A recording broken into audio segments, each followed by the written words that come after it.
Morning, everybody. God, grant me the serenity to accept the things I cannot change, the courage to change the things I can, and the wisdom to know the difference.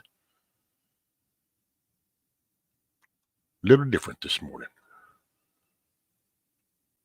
Well, it's hard out here for a country boy, chugging that cold beer, loving that hot girl, living that slow life in a real fast world. Gonna be a long day, but I'll get through it. It's a hell of a job, but somebody gotta do it. It's hard out here for a country boy.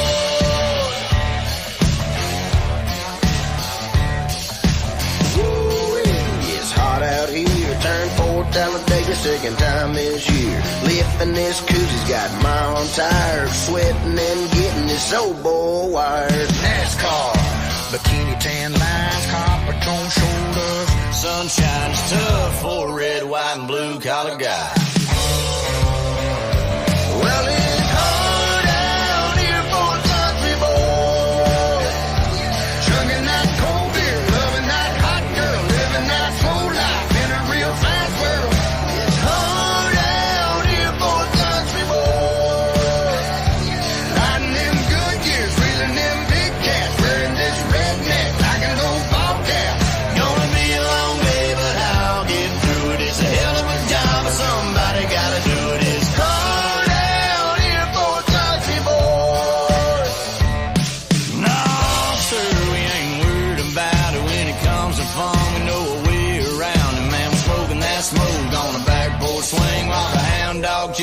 some chicken wings. It's hard out here for a country boy.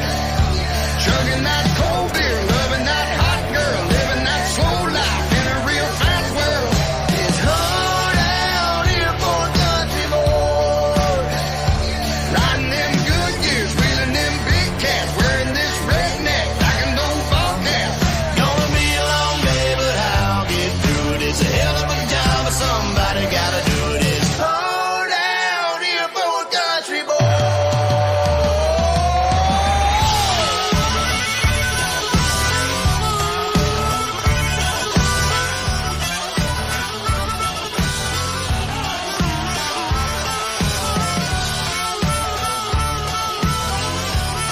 So good morning. It's a silly Saturday. Just roll with me. Put a smile on your face and get the day started. It's hard out here for a country boy.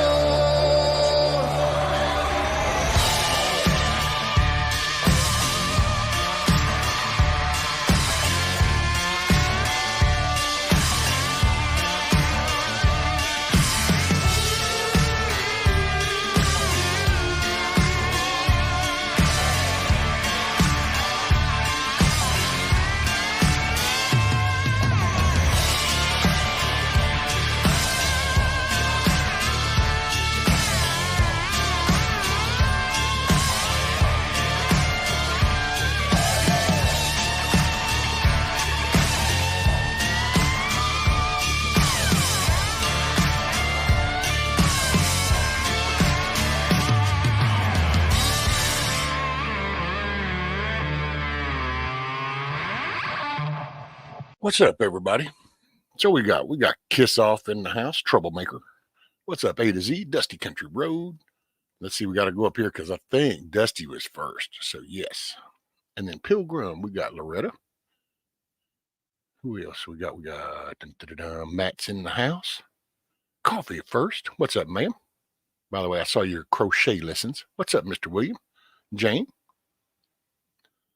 Saw Mr. John from Scotland in here. Scat Pack, what's up? There she is. Sorry, I'm just going down the list. Miss Angela. I'm not trying to miss nobody. Shane. Morning. Gee, Mom, Nana. I'm trying to get there. Hey, you got to give me credit. I'm at least faster than Indy. So there is something to that.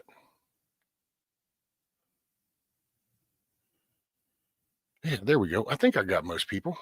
And then we got some lurkers probably, and that's cool. Man, this is just, it's a Saturday. Wasn't even sure I was going to do anything, but then I was just wondering what y'all were up to. So then I thought, well, about the only way to do that is then to go live. What's up, Echo? Morning. Morning, Miss Teresa. Man, I had a good day yesterday with the grandkids. 2 of them anyway, 2 out of 3.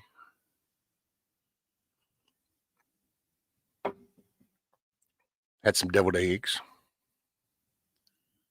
Couldn't go wrong with that. Little pumpkin pie. That was able to go down. Top of the morning to you, Lady Smith. Top of the morning. So anyway, I just figured come on and shoot the shit and see what everybody's up to. Hey, I got this stuff. I don't know, man. This was weird. So my stepson got me this coffee. Yeah, there we go. Get it focused. There we go. Jack Daniel's Tennessee Whiskey Coffee. Made with authentic Jack Daniel's Tennessee Whiskey, 100% Arabic ground. But I don't know, man. It's okay, but maybe I'm too spoiled with the other, but the shit just seemed kind of weak to me.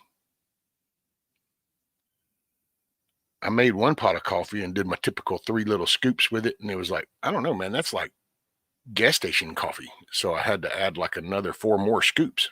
And then all of a sudden it was like, oh, okay, now we got a little coffee flavor going. And I'm thinking, holy crap, man. But yes, it was very cool. It was very cool. Had a good time. Enjoyable, sat around, kind of shot the shit, and messed with the grandbabies, watch them play with their toys and stuff, some dolls.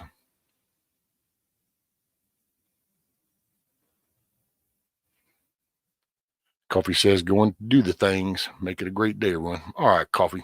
You getting up out of bed now? Go crochet some stuff. Get smarter every day.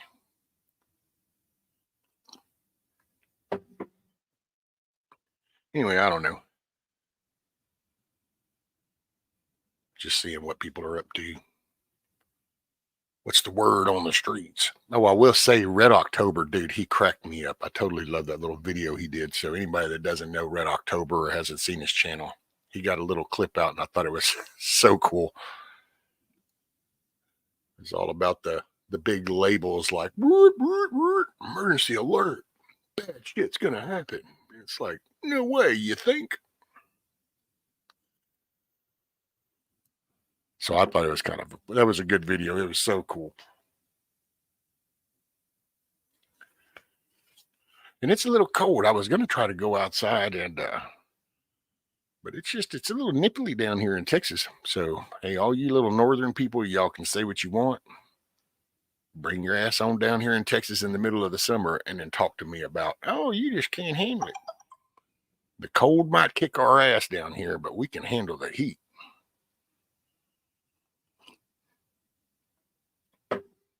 Right, Lady Smith, that was a good one. I like that one. That was funny as shit.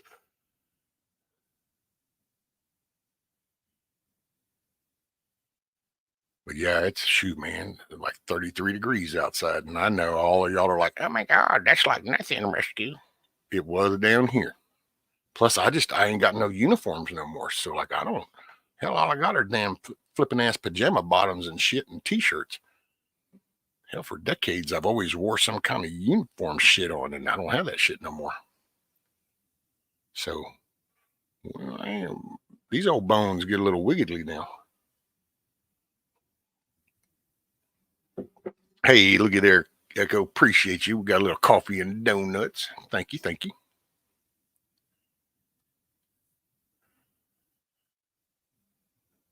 Oh, let's see. We might as well play some music, see if we can get away with it.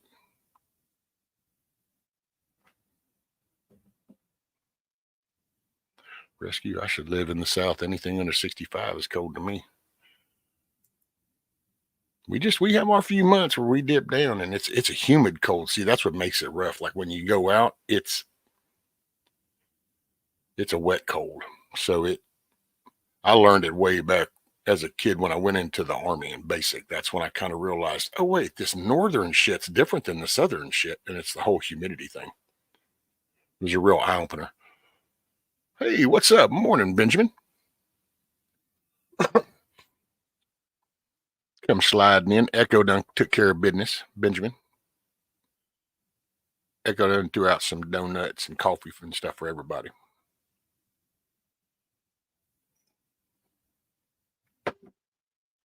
Exactly, Matt. That wet cold just kind of goes right through you.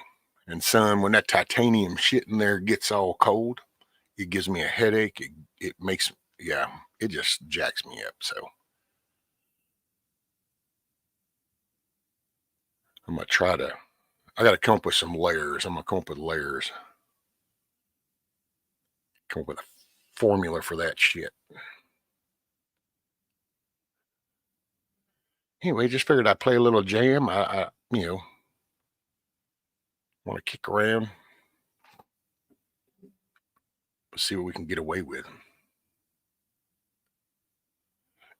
I'll tell you now, people might come and go because the music is kind of a bouncing around. I just was in, last night I was sitting here, actually early this morning. I done knocked out a whole pot of coffee, so.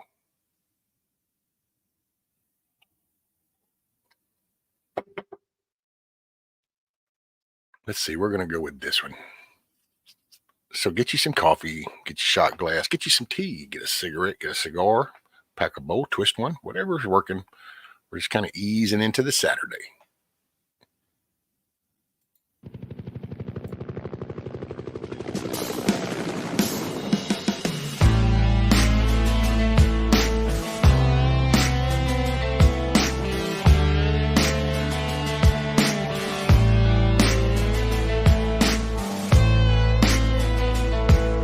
Hey, morning, Flying Ryan.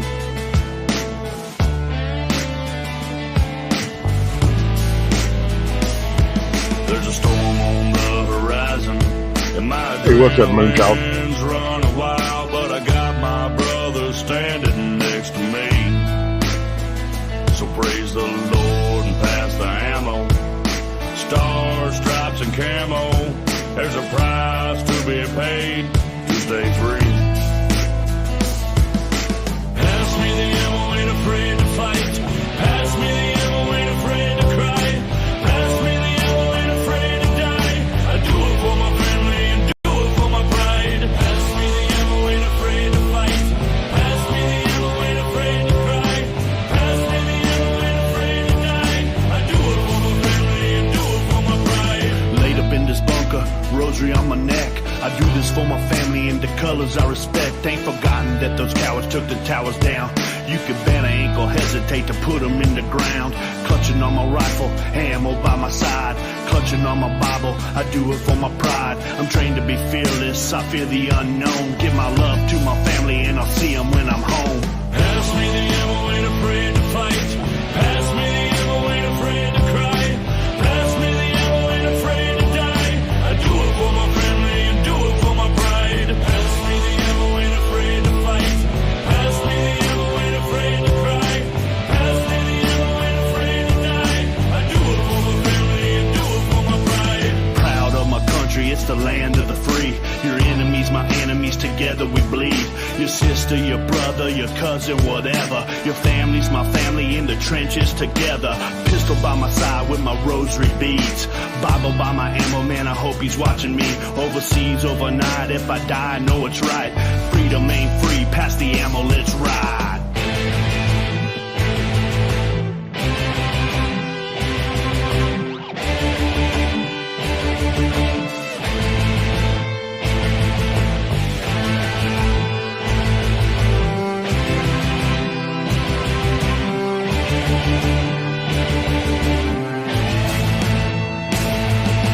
Pass me the ammo, ain't afraid to fight. Pass me the ammo, ain't afraid to cry.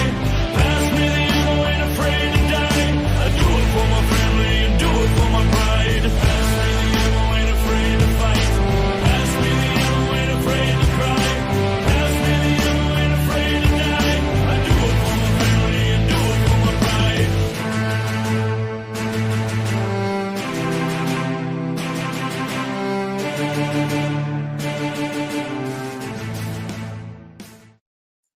Right on. Yeah, I pulled that one up, Matt. I'll try to play that one because since it's a cover, I don't have to worry about it. You just got to watch out. There's some groups, some of the music groups you got to watch for because they got the bots that are listening for it. So some songs I'm like, oh yeah, and then you go, oh, that's a Vivo. Damn it, little bastards. What's up, Huckleberry? Alrighty, I will kiss off.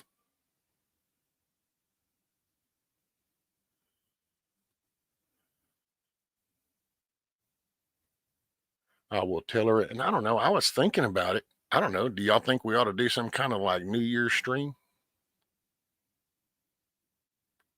Like I could start the stream at like 10 Central. That gives it an hour for the East Coast. That'd be 2 hours for the Central. And then we'd have 3 hours before the Pacific Coast got up to the New Year's. So I don't know. Do some little New Year's things.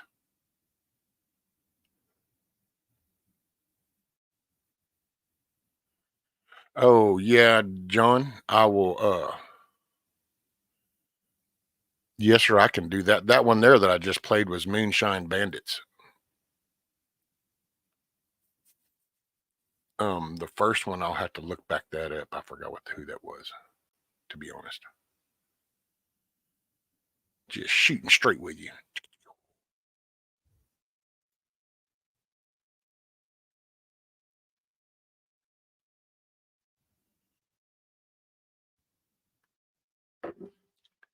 I guess we could try to do something like that.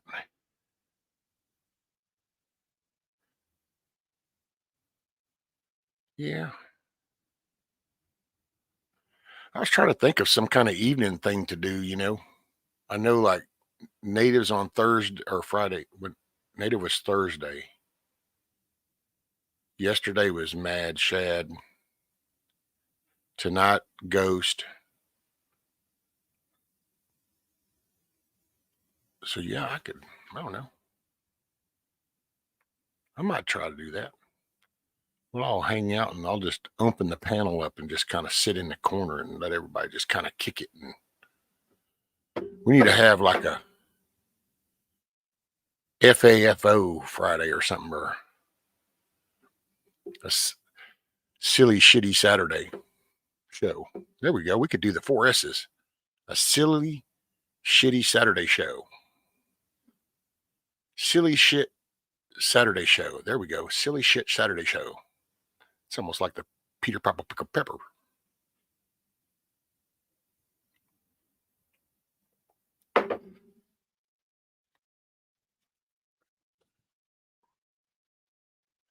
Sunday through Tuesday.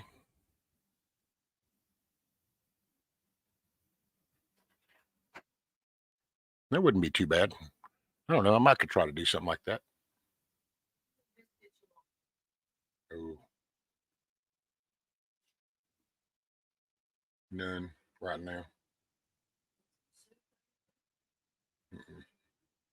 now. Kiss Off said to tell you Happy New Year's. Happy New Year.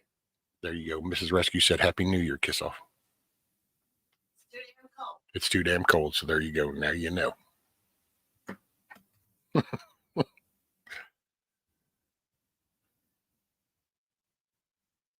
Oh, there was a notification. YouTube had to let me know I was live. I guess in case I didn't know that. What's up, Hillbilly Homesteader? What's up, man?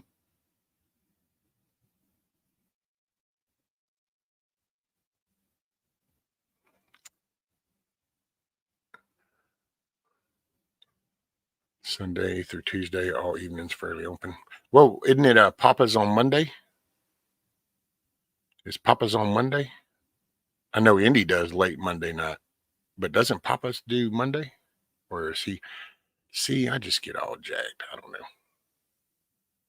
Me no sabe nada, man.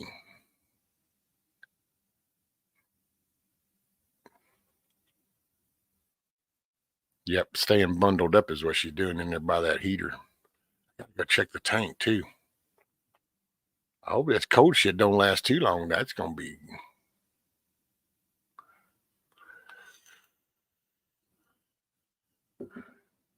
Gotta check the gauge. Hey, morning, TJ. Morning, Cherokee. What's up, brother? How are you doing up on the mountain? Yes, Jag and Diane, boy, it's got a whole different meaning. And see, I will say, I'm glad you brought that up, Cherokee, because now let me ask you this. Is it the song's fault? Because we didn't see it that way when it came out. Like when we all heard it at first, we didn't hear that and go, oh my God, I can't believe they're singing that kind of stuff. Because that wasn't the society. That wasn't the times of the day. So that, I don't know if that had the same implications. It might have. But I know that it's perverted as shit now. You hear stuff and all of a sudden you go, holy crap, I can't believe that song was out. And you're like, but we didn't quite think that way back then. So I don't know. It's some weird shit. I heard that. I saw something about that song and looked into it and was like, well, damn. Given what we see nowadays, that song sounds pretty hardcore.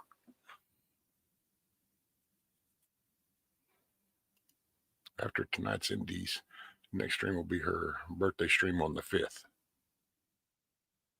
Okay, thank you, Teresa. Yeah, Papa's is on Monday at 8. And then see, I think Indies does hers at like 10 Eastern.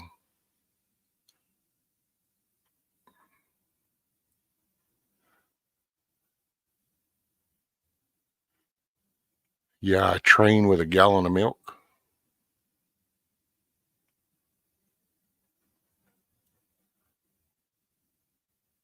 You know, it might be more socially interactive, Hillbilly, if you actually trained with a human and then you could actually communicate with them. But hey, man, as long as the milk jug ain't talking back, I guess it's all good.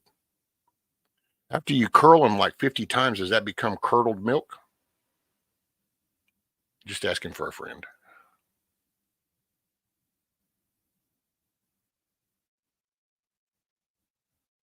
My group does annual Last Supper for the year this evening. Will likely be late to Indies. Oh, there you go, Lady Smith.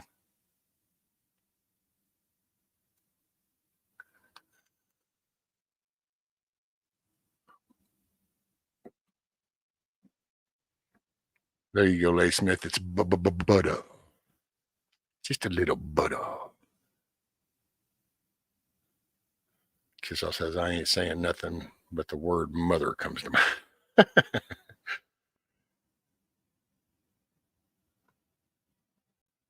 He said he was up 8 pounds, as in his weight gain. He was lifting 15 pounds.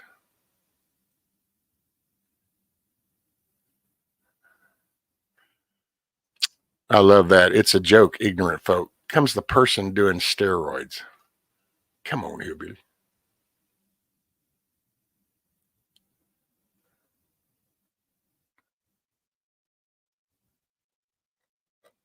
Do you want to come up? You want to come up, hillbilly?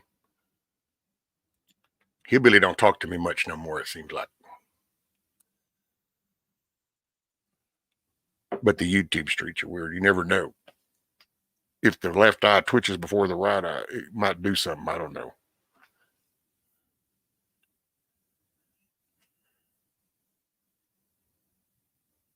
Shouldn't he be? Hey, morning, Miss Sharon. What's up, ma'am?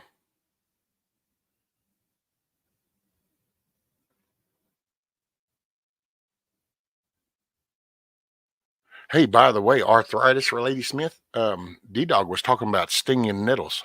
Apparently, the stinging nettles help with the arthritis. I don't know. I was going to try to get her some to see if it helps. Because that would be cool. She can't hardly grab shit. Hell, man, sometimes the simplest jars, and she's like, "Can you open that?" Because they're just her thumb. It's that shit right in here in her thumb. That's what gets her. It's in that thumb joint on both her hands. She can't. No, they were like what D-Dog showed me. Lady Smith was just little capsules.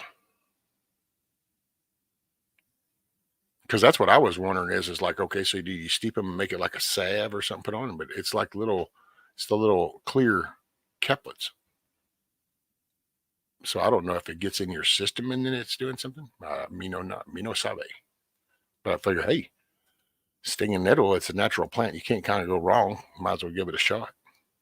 At least it ain't, putting some shit from some doctor's office. Yeah, dried and powdered. Because he sent me a link, and that's what it was those little capsule type things, that they just used to put the powdered in. I figure, shit, man. I just got to try to get her to take them. She's supposed to take iron pills, and it's like she forgets to do that all the time. What you gonna do? What you gonna do? Well, like I say, I don't know how many people will go in and out with some of the music because some of it just bounces all around. I can do that. You got it, Lady Smith. Still got this sinus junk going on. It won't go away. Damn. Ooh, that always sucks, Miss Sharon, because you get that burning up in here. It's like, ooh wee.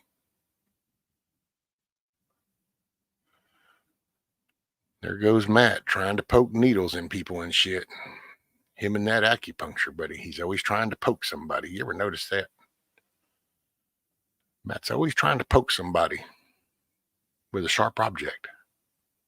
What? Are you sore? Here, let me poke this object into you. This will make it all better.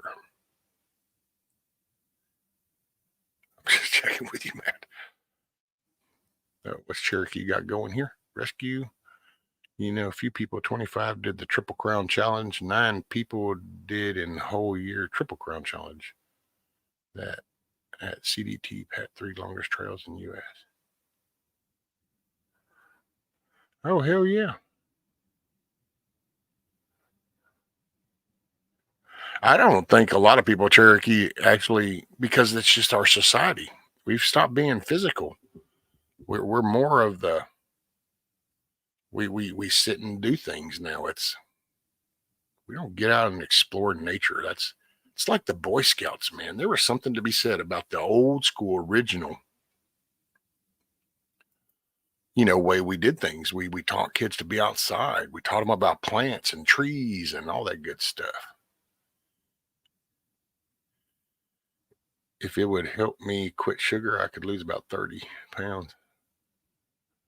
Hey, man, that sugar's some bad juju, man. Let's see. Got to go here. Got to go here. Okay. Oh, shit. Hell, I guess I got to go. Hold on. I got to go copy this stuff first. I'm getting all frisky. I'll tell you what. Give me a sec because it's dead silent, man. I feel weird.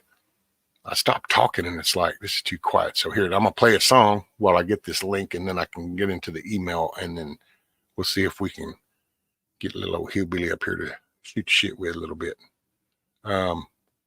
Let's see. Which one do I want to play you while I'm doing the email? I'm trying to think.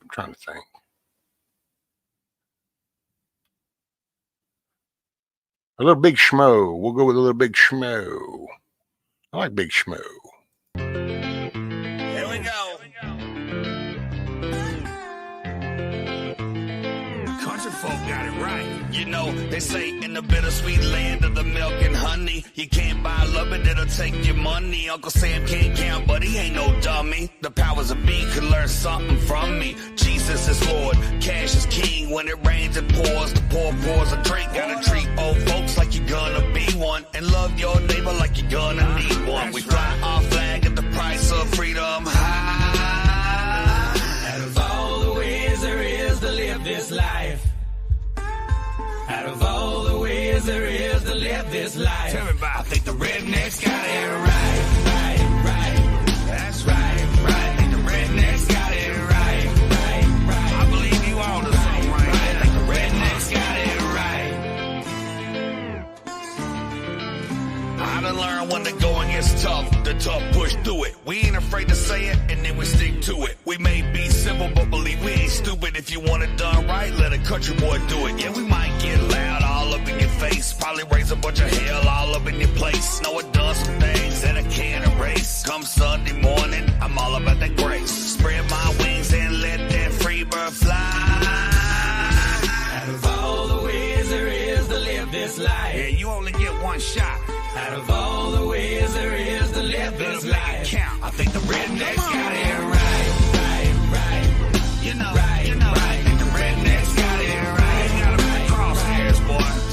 Just squeeze the shit. You know we here for the long haul. Why can't we all get along, y'all? It ain't left or right. Now we ain't gotta fight. It's right or wrong, y'all. I'ma raise my flag so high. I'ma spread my wings and fly. Out of all the ways there is to live this life. Yeah, the rednecks got it right. The rednecks got it right. Come on. Right. Think the rednecks got it right. Hey, you put your money on us, right. Think the rednecks got it right. Take them all the way home. Here we go. Think the rednecks got it right. Look at that, man. That was like perfect timing. It was almost like you knew what was up, watching the time and going, oh, wait, I need to join right now into song. Boom. There we go. It's almost like professional production or shit here. What's going on, man? What's going on? Look at y'all clean cut and stuff, looking spiffy, Nah, I got a scruff. but it doesn't show on camera. I just got a clean shirt on. I actually showered today. Oh, what the fuck? Well, that's why it smells better. Whoa, my screen just went wacky. Oh, there we go. Uh-oh, wacky tobacco. Hey, what's up, Sophie B? Who loves What's going you? on, chat? Long time no see. What's up, Michigan? Morning. Hope everybody's doing all right on this wonderful Saturday, right before the new year. Ooh. What's up, John? Morning. Hey, You know what changes during What? when the new year comes? You know what changes? Yeah, the 3 goes to a 4. That's it. The fucking calendar, man. That is it. Yep. By the way, I'll say it again too. Anybody that hadn't seen read October's little little funny video. It's worth watching. It's funny as shit. It's kind of one of the little panic type things, you know, the fear of it's the end of his night. Yeah, it's the New Year's, man. I don't know. I used to care about it when I was younger, partied all the time, and man, I'm in bed by like 8 o'clock. It don't matter. It don't matter. What's up, Sophia, Huckleberry, Kiss Off, G-Ma, Pilgrim? Whew. We got all the peeps in the house. I really should be doing something right now, but I'm not gonna lie, I'm fucking sore and tired. That can happen. Yeah, we trained hard last night. I'll tell you what, man. We were there for like 2.5 hours, and it had a couple like minute to 2 minute breaks in between the 5 minute rounds, and boy.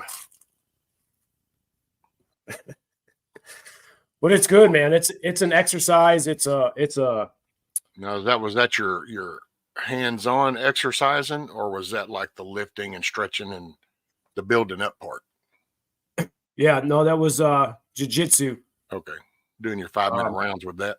Yeah, yep. And like full disclosure, like I'm a white belt. You know what I mean? That's like beginner. You know, I trained, I don't know, 15 years ago, and I didn't do a belt system. I just trained and learned and trained and learned. But man, you know that saying, like, if you don't use it, you lose it. And after 15 years of not training, you know, you remember some stuff, but like it's a beginner. I'm at that beginner level, and I'm okay with that. Like you have to, in this sport or any sport really, you got to leave your ego at the door. Oh yeah, definitely. You You know, don't learn nothing if you take the ego No. into the ring. no, and I'm in there rolling and going against, you know, brown belts and black belts, and yeah, sometimes they throw me around, but it's not losing, it's learning. Well, that's it. You know, That's why I mean, I'm totally for it, and I'm totally for people that get into it and stuff. Me, I'm not there no more. But then I'm not going to let you get that close to me. If I feel tension coming, we're not getting that close. So we're Right. fixing to. I create the 15-foot boundary, and as you start to walk, I'm going to tell you, and I make a decision. But then that's that weird pass. So I try not to associate myself. right? Yeah. He's trained to become a Ninja Turtle. Yeah. We're going to deploy Hillbilly excuse out me. of the back of Excuse me, vehicles. Sophia, but it's a teenage mutant But you're Ninja not a Turtle. teenager anymore. Okay, well, you're right. I'm an old ass man, but you know, I So now actually it's old funny- Ninja Turtles. right. I was wrestling with this kid last night, and I didn't know until after the first round, and we started talking. 19 years old, right?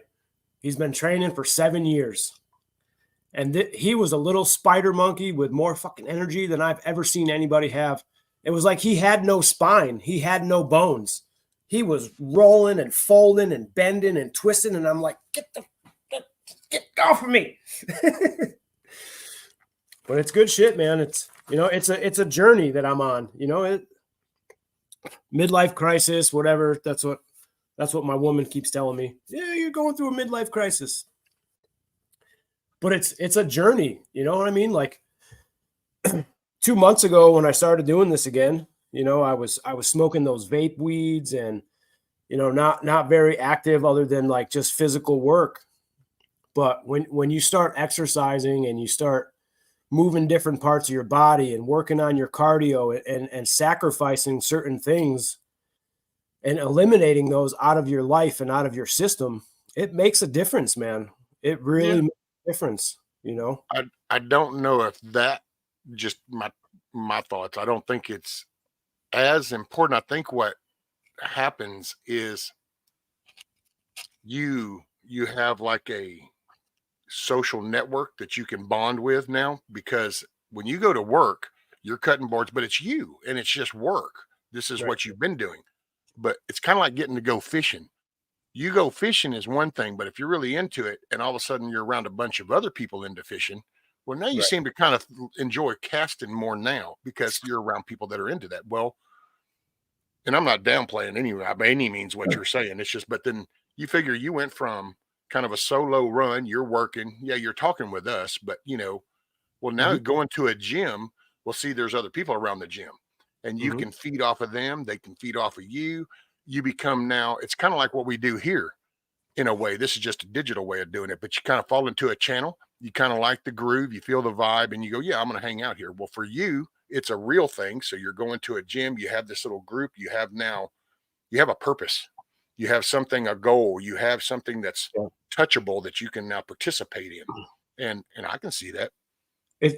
Camaraderie, like you were saying, Yeah. fishing, hunting, all that stuff. Camaraderie is a huge part of it. You know what I mean? You can go to a gym and have all good intentions of this, that, or the other. But if you're there with a bunch of assholes and a bunch of egotistical assholes, it's Yeah. not fun. You know what I mean? Or all they want to do is beat you up or step all over your ego to inflate theirs. That's not fun. And it's fishing or hunting or whatever. So you're absolutely right. That camaraderie and that friendship that I've gained in just this short time. You walk into the gym and they're like, "Hey, what's up, man? Hey, how was your Christmas? Hey, how was your weekend? Hey, whatever." Well, And think that's about real it, shit, dude. man. And it's That's like what this. happens in the military. That's what happens in military and firefighting and all these things because you get in a situation and then you're like a bond and you realize that Yep.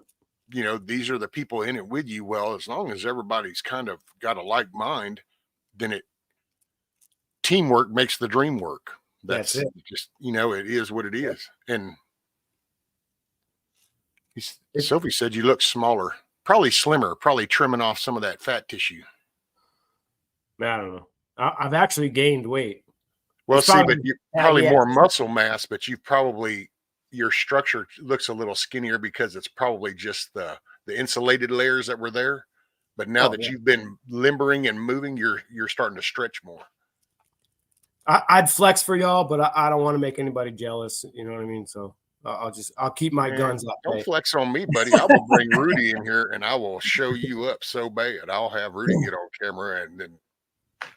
Man, I'll start belly rubbing that dude and he'll just fold. He'll tap in a second. You know what I mean? Yeah, but see, people think that's a weakness, but is it really? Because when he does that, guess what he's doing? He's keeping you busy rubbing the belly. That's it. He's making you feel comfortable. That's it. Yeah. What's up, KP Heathen? Morning.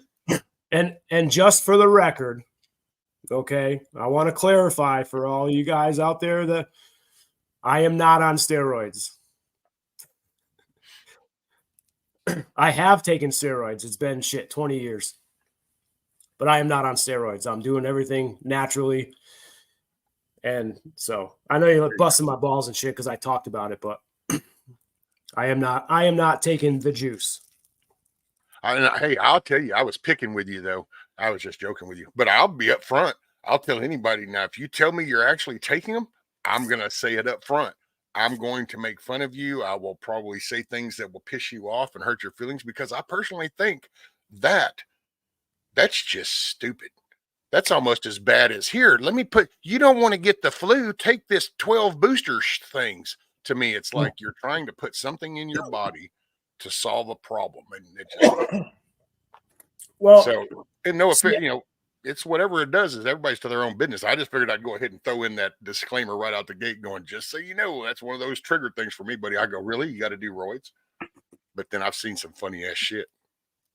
well, I can be on both sides of that fence because, for certain people, weight training and building muscle mass, size comes super easy.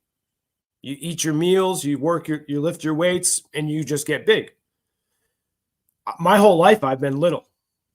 I'm fucking little. That's all there is to it. You know what I mean? I typically walk around at, 150, 145. A few years ago, I was up to 175. I was a chunky bastard.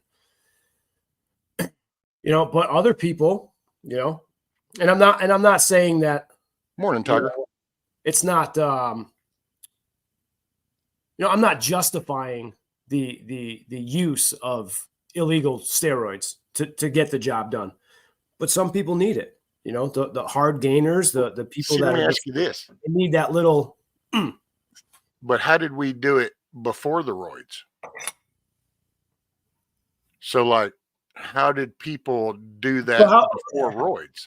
How far back do you want to go? Because I mean, you look at the majority of famous bodybuilders, and they were all They had this back in the 1800s, dude. They had the weird. Now, of course, they looked funnier to us than when we compare them to us now. But when you go back and you look at the old, they had these little shows that would go around, and it'd be the strongest guy, and it would be the dude who had. And I know when I was a kid, you know how we did it when I was a kid and building up, because we'd be watching the comic book dude on the back with the little dude, and then the big muscle dude on the beach going, "Don't be the little guy." See, I grew up with those comic books. That was there. But you know what you did? You went out and you sat there and you pushed yourself, and I'll put it like this. This is what I remember. Your muscle tissues are like this. So you go out there and you bust your ass and you stretch and you tear your muscles apart. And then you make sure and you go and eat a lot of meat and protein to fill the gaps in. That was the simplicity way I used to do. So I used to just push and push and push. My dad was only like 5'1" or some shit. But that dude, because he did test weights and shit, so he curled his arm, his forearm would just like bubble the fuck out like somebody's bicep. But it's what he did. But he kept always breaking them muscles down every day by doing them weights. And I used to do the same thing. That's where I used to watch it develop. That's why I guess I'm against it, because you can do stuff. You want to go tear those muscles down, come in and you want to do the egg in the glass thing. It does help. It sounds gross. I know it was a Rocky movie. I actually did that. It will help. You just suck it up and get it done. What's up, Hutch, by the way? Well, Hutch, you want an invite or what? Somebody had a question. Oh, Sophia. Kickboxing. No, I'm not doing any kickboxing at the moment. Back in the day, I was doing all MMA. Now I'm not really trying to get ready for a fight. I mean, fuck, I'm going to be 42 years old. I mean, there's leagues for guys, 40 and over. But I am preparing for a tournament.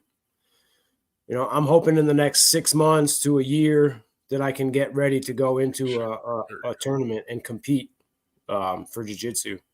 Morning, Chuck.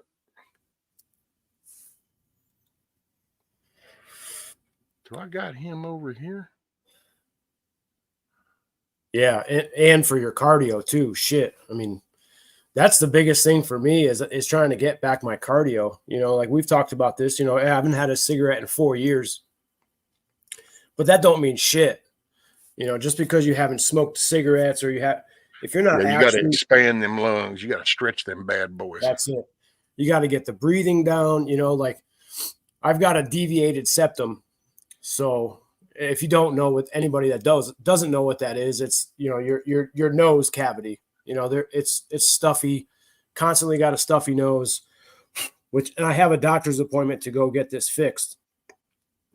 So I've been using the breathing strips that you put over the top of your nose. And before I started doing this, right, once I started to get worked up, I could only breathe out of my mouth. My nose would just get super clogged up. I couldn't fucking breathe out of my nose. And breathing out of your mouth it's not a way to catch your breath. So I started using these strips, and I can breathe in through my nose, out through my mouth, in through my nose, out through my mouth. And what a night and day difference, man. Controlled breathing. Yeah. But if you can't breathe through one of your holes, your breathing holes, it makes it a little trickier. I got to get me an ashtray. Hang on. Oh, I don't know. Let me see. I seen. I got to try to keep up with you here. Let's see. Cherokee says you need to copy me and relearn American. I've seen you, Cherokee. I'm not sure if I want to copy you too much. Just saying. I'm just fucking with you. No, I've never gotten popped in the nose. Even back in the day when I was fighting, luckily I never got hit in the nose. I got hit in the jaw a couple times, but not the nose. Hutch, did you want an invite, Hutch? And do you want email or text? Yes, I am, Sophia.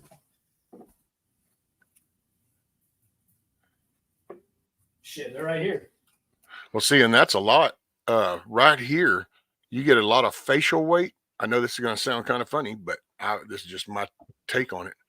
Your face weight will actually affect your sinuses because of the weight right here. You can literally take right here on your cheekbones and just gently push against them and then just gently go backwards. And you can breathe through your nose, and then you can just do that little bit of difference and you'll feel it in your sinus. It's the weight. I see. For me, anyway, that's what it was. Hutch said something up here about. Yeah, well, everybody's different. And see, and that's 110% because that's the problem with the pharmaceutical shit, dude. Right. They keep giving you a pill that says here, and it's like, well, you don't know what I eat. You don't know my body mechanics. You're universally applying that shit. And you can't do that. Everybody is different. Everybody's intake and what they do, their sleep, everything is different. Yeah. I mean, my good friend that I go and train with, he's like 6'2", and he used to be fucking long and skinny. You know, he's married, he's got a kid, he's got a good job. He's gotten pretty chunky. he's pushing 200 pounds. So when we started this, this journey together again, and when I put out that 100 push-up a day challenge, I'm still doing my shit. I do at least 100 push-ups a day, sometimes 150, 160, depends on what's going on. And for me, there's a noticeable difference. My arms have gotten a little bigger. My chest is getting, more defined. My lats. He's doing 100 push-ups a day, and he's not really. He feels better, but there's not like a noticeable difference. My body is different than your body, What if he pushed him? See, and it's hard to talk because, you can talk and go, well, we ought to do this, ought to do that. But, it's like we were talking about, everybody is different. I used to always just push myself till I burned, until I literally was like, I was shaking on that last one. It's like, and then I would stop, but I would stretch out. I would always make it a point to stretch and keep out. And then I would sit there and I would do like milk, drink a lot of milk, eggs. Cause I was going, this was back then. This is, 70s shit. So it was just different. Yeah. And, but you would burn and then you would kind of get better. Well, then the next day, you'd go at it again, and it was always hard at first, but then you started going farther. Well, then all of a sudden you'd start to go look at the mirror and you're like, oh shit. Because in all honesty, that's what these body guys do before they go out there and do all their little pose shit, dude. They're out there and they're pumping that shit and they're getting that blood flowing in them muscles. Yep. Well, if you just kind of stretch it. I love it, especially after a night of jiu-jitsu. Oh Lord have mercy. Stand, whatever. I need you to step down for a minute, Hillbilly. You need to kind of get off the panel. Why? What happened? Because Hutch doesn't want to come up with such a manly man up here. He said he's just lurking today editing. I'm not worried to be on panel with such a manly man. So, well, he must be talking about you because I'm just a little guy. Well, it's my channel, so he can't say me. Otherwise, he wouldn't even been here. So it's got to be you. I gotta say, I am blown away. I never thought Hutch would have succumbed and hit the knee to a younger guy, but I guess I don't know. We're all different. Him and I are the same age, dog. Oh, are you? No, I thought he was like 2 months older than you. A few months, yeah. Not by much though. Less than a year, if I remember correctly. What is it? Oh, we had somebody new come in. Drake takedown. Sophia, I seen your comment that you were doing 15 until you got the calf, but I respect that, but it's still no excuse. Fit them in. Make time. And I'm not like knocking you or talking shit, but real talk, like when it was time for me to quit cigarettes, it was that mental switch. I'm gonna quit and I'm not gonna smoke again. right? That was a switch, and I dedicated myself to it. And here we are, just about 4 years later. And it was the same with working out. I mentally made that switch and said, this is what I'm going to do. This is what I'm not going to do. And sticking with it. I make time for it. And Morning, Eric. And this isn't for Sophia. Yeah, I am actually a little accountable. Yeah, because there's always time. Man, I'm going to tell you, anything you're going to do, and this is just my take on things, when you decide something, you're either all in or all out. You don't half step at nothing. So if it's, I'm going to do this, then you do that. Not, well, that part, that's good. That I just can't. I ain't wired that way. All in. That's it. I definitely have. I have that same kind of personality. Like if I start something, like I'm full bore, man. Like I'm extreme to the extreme until I'm done, and then I'll just walk away. Right. But this Money. is, this like I. Hey, I'm gonna let you talk for just a minute. I need 2 minutes. Yep. What do we got? I seen Sophia's comment. If you do, then I'll stick with it. Maybe. Sounds like you're just eating around the tush. But it takes, it takes dedication. It takes, and I'm not trying to be on a high horse or anything like that. But hopefully by me speaking about it and showing people what I'm doing, because y'all are only seeing like 5% of what actually I'm doing. If it motivates one person to say, hey, you know what? I can do that. That's fucking worth it for me. Like it was the same thing when I started this homesteading channel. If I motivated one person by something that I showed or that I did, like I was good with that. That was worth whatever time and energy I put into the channel or a video, which I don't really put much effort into it, but y'all know what I mean. That's worth it. And when I started to get those comments that were like, hey, you gave me a good idea, or hey, something like that's what keeps me going. And even with the jiu-jitsu stuff now, like every time I come out of the gym, I feel better than I did the last time. And I know that I did better than the last time, whether it was a submission or whatever, a defense, whatever. That's an addiction. And that's not for everybody. I get it. But for me, that's what it is. Like I have an addictive personality. So instead of getting addicted to the negative shit that ain't going to do me any fucking good, but cause more problems, get addicted to the good shit, which is going to make forward progress. It's going to make me a stronger, better person. That's that addictive drive for me. Just that's what I got.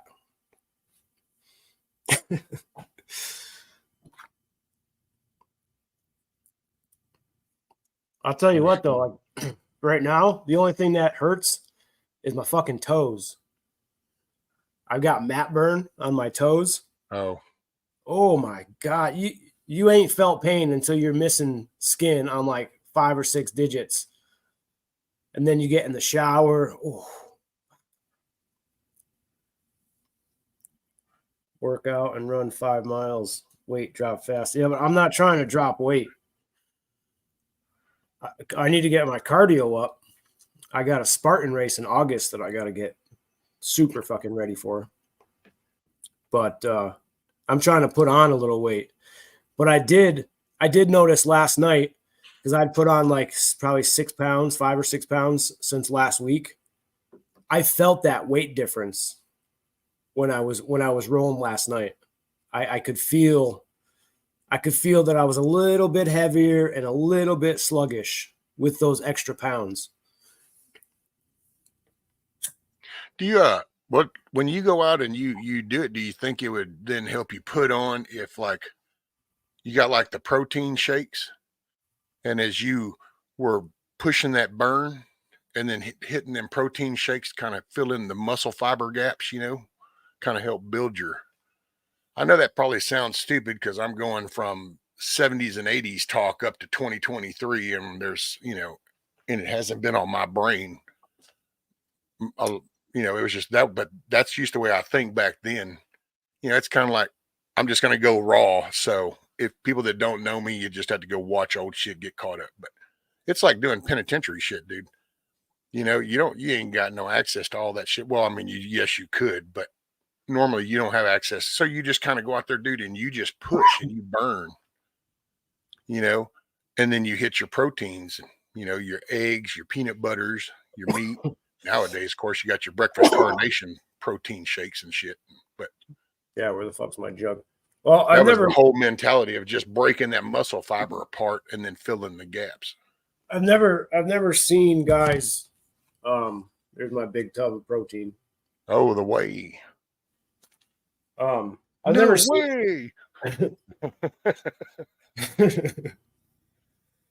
I've never seen guys like eating while they're working out. I mean, I definitely know that, within an hour to 2 hours after working out, that's your peak window to replenish and send out protein and what is it? And the carbohydrates that go into your muscles. Glycogen. You want to replace that in your muscles, very, very relatively quickly after you work out to get the maximum absorption. So, I mean, I've changed, I've changed a little bit. Like I used to get up in the morning and coffee. That was the first thing, coffee right off the bat. Now I get up, I make a protein shake. There's 50 grams of protein, 16 ounces of water, down the hatch first thing within the first 15 minutes of being awake. Then I make coffee. Then I have coffee. And that's made a big difference, It's a journey, man. It's a journey. Oh, yeah. Well, the sugars are so jacked, man. Sugars. I never realized just how bad sugars will get you. Yep. Until I got rid of them. And then I was like, holy shit, that shit was all up in me, man. The bullshit. Right. Here we go. Bam. Do you want me to scrouch down so I'm a littler of a man? No, I just won't look at you. Maybe that'll help me. Good. I won't look at you either. Well, y'all don't look at each other. Have a chat on. What's up, dude? I don't have the chat on, so hello to chat. Roger that. Sitting here doing some editing, trying to get some notes written down. A little instant espresso to my shake. I could try that. Looky here, a hutch. Kiss off with her hutch. I do take a pre-workout, which, man, I don't know. Hey, I'm on Mrs. Metal. What's up, Miss Metal? So hold on just a dang minute. So you come, Mrs. Metal. So when you come in, the first thing you do is say morning to hutch. Is that really just what happened? Did I miss something up here? That just seems like proper etiquette to me. No, sir. It seems like we have a scratchy record and we just skipped half the song. No. See, the fact that she's in your chat implies that she already gave you a hello. So the fact that you demand a hello, even though she's already here giving you her time, is kind of selfish on your part. But I didn't know she was here. She had to make me aware. So how was that her fault for your lack of paying attention, sir? Hey, I got on the internet just for her. So the least she could have done was said, okay, since he's going to stop what he's doing today to go live just for me, then I should at least say morning to him. I mean, she did, because I stopped what I was doing to go live with you guys, and she said hi. So she has fulfilled her obligation. Don't try to shame Miss Metal. You keep doing what you're doing, Miss Metal. You didn't do nothing wrong. Don't let his sensitivity influence your decisions, man. That says it all right there. See, it says it all right there.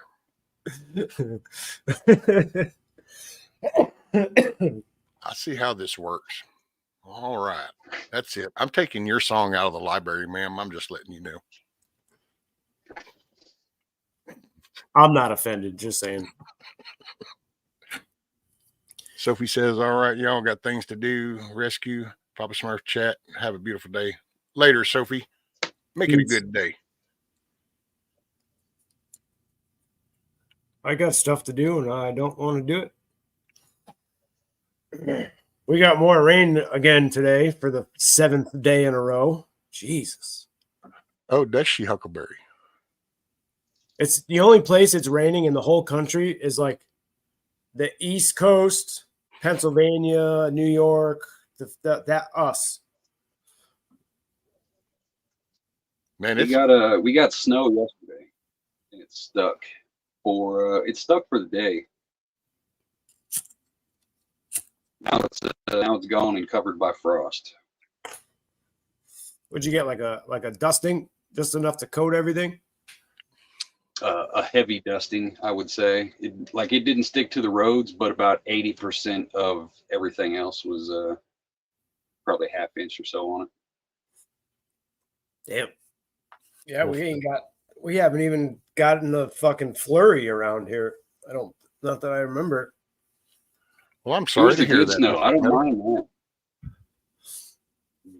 She was up all night with a very sick dog who is dying. And I'm sorry to hear that, Mrs. Metal. Man, that's like one of the kids. That's tough. I wish it what's up, would snow. Monique? Little maple leaf. If it snowed a little bit around here, I could make some extra money. What? I like drives the good fluffy No, snow. You know that I got- thick snow? That's what I'm waiting for. Is that stuff to where it's snowing so heavy and thick that it literally quiets the world? You can't hear Yes. shit past the snow. You know what I'm talking about? Yes. That's what I'm looking forward to. Yep.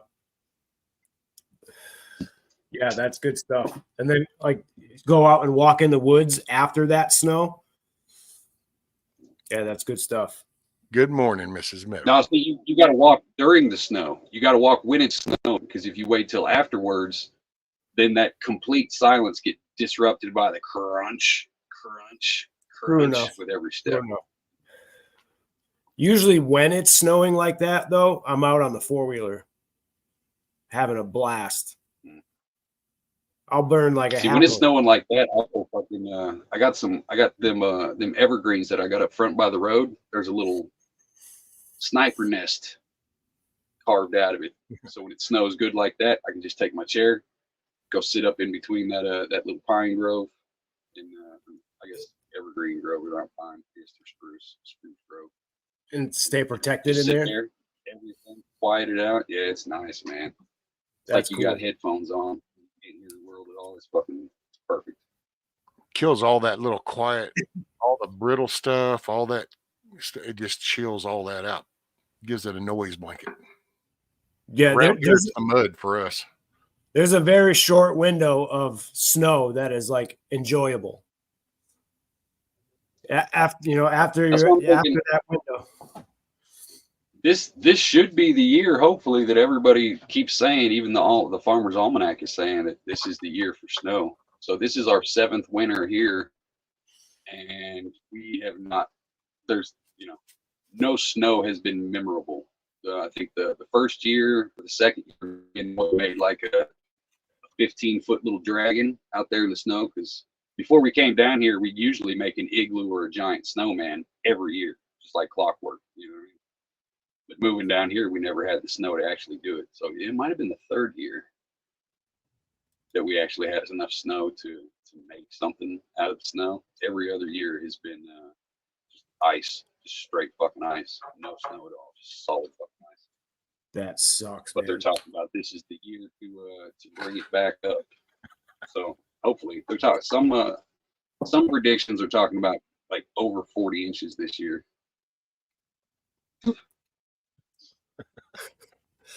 What? He's on the tit. On the tit. Yeah. And then here's our follow up. I mean, Ain't that right, Hillbilly? Milky boy. hey, Oh, just at face value, I can't really be mad about a man saying that he's still on the tit. You know what I mean? Like, how can I clown him for that? It seems like a pretty good goal. Yeah, I train with 8-pound weights, and I made a joke. I think this is what she's referring to, that I train with a gallon of milk. I don't think that's quite going to clear up. That was a damn it. It won't focus in. What's that? A Wish snowy y'all could creek? see how deep that. Yeah, the fine. It's that fine layer that laid down, and it. I don't know. I always think that shit looks awesome whenever it hits those little limb tops, and you can see that little pile up on the end of the limbs and stuff in the leaves. And of course, down here, that shit happens down around here, and then trees break, power goes out, phones don't work anymore, and shit like that because, well, pine trees don't like ice very much down here. They break. Yeah, It's because they don't get nothing to work them out. Yep. Give them that exercise to build up to hold that weight. yeah, it's a super soft wood too. I mean, like what Rescue? You probably trim I mean, pine it trees. is from Texas. It is from Texas. Of course, it's a softwood. Come on now. No, it's just it's a big wood with a purpose.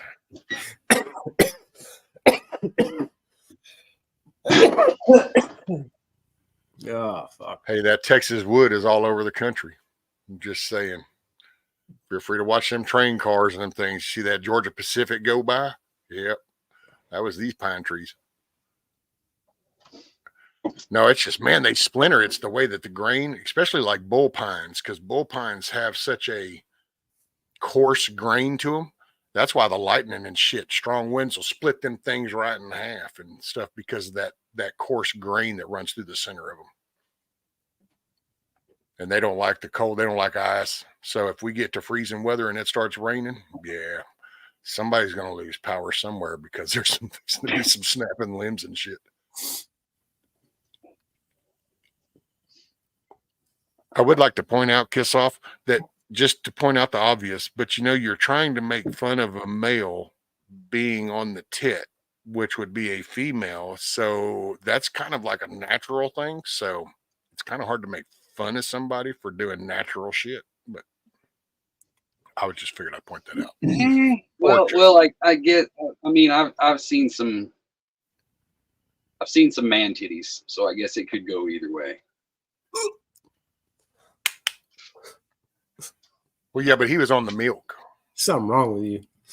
So see, the man titty didn't get I've been off the teat for 7 weeks. I got one more week, and then I can get back at it.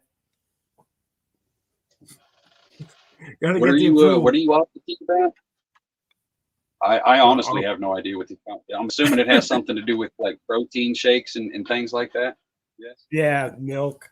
Yeah, because I train with 8-pound weights, according to the comment section. He puts his sweatband on and he's got his little wristbands on and he puts his calf socks on and he gets his little 8-pounders and he stands there and he's like, yay, oh, yeah. I got, yay. what's his name? Simmons there in the background. Hey, see, that's the thing right there, to where you can tell people who don't actually look into it. No, I'm not shitting on anybody. I'm just saying. But like when it comes down to actually building muscle, you want heavyweight. But if you want to tone and clean it, you need that lightweight. So if you're lifting 8 pounds, do 1,000 reps of 8 pounds on each arm, and then tell me how heavy 8 pounds is. Right. You know what I mean? Yep. Yeah. That's what it comes down to. If you want to get you max out on that lightweight, a gallon of milk. For all the old folks who can't walk much and shit, get you a gallon of water. That's 8 pounds. Yep. Do that 100 times on each arm, nonstop, and then tell me 8 pounds is light. Hey, you got hand problems?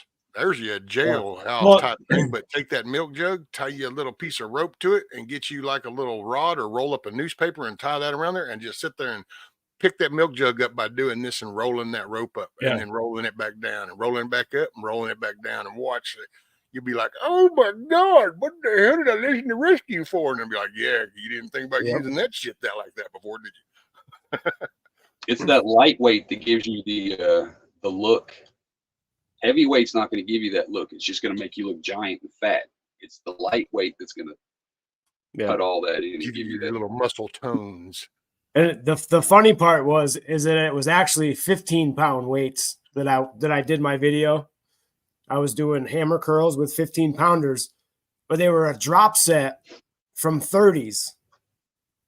You know what I mean? So that it's just the ignorance of people in YouTube, you know, people that obviously aren't like in our group, you know what I mean? It's those fucking idiots you get when you do the shorts like that. But yeah, exactly. I mean, I started with 30s and I did like 3 sets until I think I hit like 8 and it was failure. And then I drop set 15 and I was doing fucking 15s, you know, until my fucking arms felt like they're going to fall off, man. See, that's how I did it when I was hitting the bench and doing all that shit 6 times a fucking week. That's what we'd start with your max and then work down. So you Push it max out. Whatever you maxed out on your last rep is what you start with. Like take 10, 15 pounds off. And that's your start rep to warm up. Right. And then you do a certain set. And then as you lower and lower, you up your reps. That way you've already got the tear from the heavy weight. And as you go down and go down, you get lighter and lighter, but more reps until you just literally can't push 2 pounds. That's where you Until get failure. That depth. Yep, exactly. Happy New Year, G-Ma Merkel. Although we ain't there yet, but Same concept. And I do push-ups in between. I'll do my set and then I'll take like a 30-second breather and then I'll drop down and do 20, 22 push-ups and then take a 30-second and then go back for another set. That shit works, man. It works. Shoulder presses, and we got actually upstairs, we've got a total gym and a row machine that actually has the container that you put water in. So you're pulling on the resistance of the water. There's a paddle inside of this big tub. oh, okay. Yeah. So I'm getting that set up probably tomorrow. It's Dude, in that'd the be good on them chest muscles and shit, boy. That'll get them pecs and shit all stretched out. the back and try to get that cardio, man. That's my key focus right now. And I'm on a mother clucking mission, dude. Like my cardio, I want my cardio at peak. So, dude, You lost me with the run. I have never been a runner. Right. Yeah. See, I'm not like, I don't want to run. No. I don't want to run. If I could get on like a seated bike, you know, that would be ideal, or even a mountain bike. Like I'll ride for 10 miles, no problem. See, I would do just a regular walk, a cool down. I would do a 3-mile cool down walk, and then like a 1 mile just kind of half-assed power walk kind of thing, just to kind of bring the heart rate down more than cardio. You know what I mean? If that makes sense. Yeah. Because I mean, when you're working out, you can't just stop. You've got to have that cool down period for everything to kind of catch up in your blood to flow back to where it's supposed to. Because if you just stop, you sit in a static position, then all that blood is still stuck. And you know that can cause fucking artery damage. It can cause blood clots. It can cause all kinds of shit. So you got to keep moving even after the workout to make sure that everything goes back to where it's supposed to. Otherwise, cool down, get your heartbeat back to normal, stretch it out. Yep. Yeah, there's all kinds of stuff that goes along with it. You're absolutely right, man.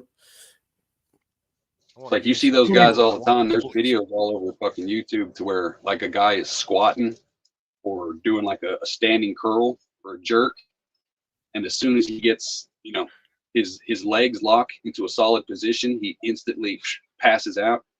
That's because he's not focusing on, you know, your breathing and where all your blood's actually going. You can't just lock it in like that and force it. You got to keep a smooth flow the entire time. Yep. That's why you can't get in there and just look, I'm lifting weights. It doesn't. Slow and steady. All that shit inside your body's got to work and flow evenly. You can't block it off, let it go, block it off, let it go, block it off, let it go. It's counterproductive. Yeah, and you definitely have to warm up and cool down. That's super important, man. If you just went into the gym and just, grab the 45s and try to start curling them, you know what I mean? Like, you're going to fucking get hurt. You got to warm up, get those muscles stretched out, get the blood flowing to them, and then start hitting the heavy stuff. And it all depends what you're going for too. Like you were saying, more reps, you're getting that defined, trimmed up muscle, as opposed to doing less reps with heavy weight. You're just getting that like big bloated ish type look. You know what I mean? So that approach matters too. And I ain't no health expert or nothing like that. You know what I mean? You got to do what works for you. Are you saying you are not Hillbilly, the nature's guru? Shit, I don't even claim to be nothing. Do you even claim yourself on taxes? I'm just a man with a dream.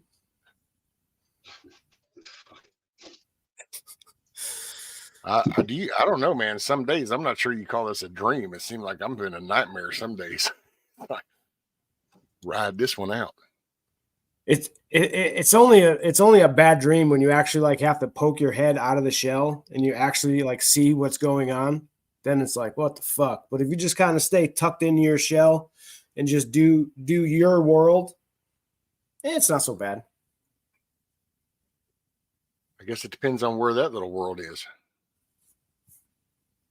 I mean, if you're in like a big city, some of those little inner environments aren't much better than the outer ones. It's just appearance can be deceiving sometimes.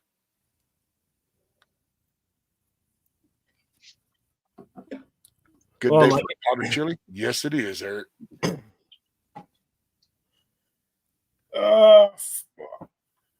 Yes, Steel, thank you. But there's a lot wrong with the dog already just past time. This is my grand dog.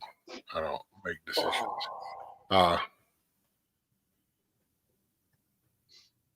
What's on the agenda for today, fellas? What you got planned? Any productiveness going on? I mean, there's stuff that I'm supposed to be doing. It's going to rain here again in a little bit. Try to get me a little spot set up where I can start. I want to be able to do some damn eggs in the morning. I want to crack a couple of eggs with some coffee and just shoot the news and do that for a couple hours in the mornings. Trying to get set up. I keep saying that. I just spent a whole fucking year saying that that's what I wanted to do, and I still hadn't managed to do that. So I need to try to do that at the beginning of this one. That, and I'm trying to figure out this intro movie shit, but I don't know. What you mean, like an intro for your channel kind of thing? Yeah, because I want to take my Star Spangled Banner that I do with my Serenity Prayer and then another song, but I want to just make that into like a one deal. And then like with the American Sun song, I wanted to do pictures of like, my grandfather, my dad, me, other people I've known in the working environment. Kind of the backbone of America kind of thing. But yeah, every time I get into that shit, I don't know. I got brain damage and it gets frustrating because it's shit that I used to be able to do. And now whenever I go, I get hung up reading. So like trying to do something. It's like, I am literally in the process of trying to figure out an intro for you as we speak. Oh, that would be cool.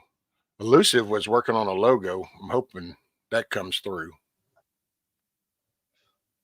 That dude's got some drawing skills, man. Yeah. I've got would you like to see a small preview of what I've been working on? Oh, that would be totally awesome. This is the series that is going to be coming up here next month. Hold on, let me. What did we get? Somebody said something to me. Oh, I was just picking Mrs. Mel. I ain't gonna take your song. Sneak peek, y'all. You should feel privileged.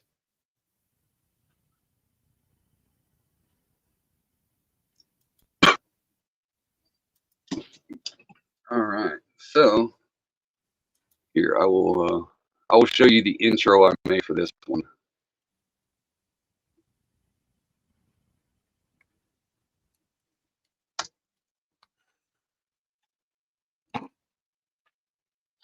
Hold on, I got to make you full screen. There we go.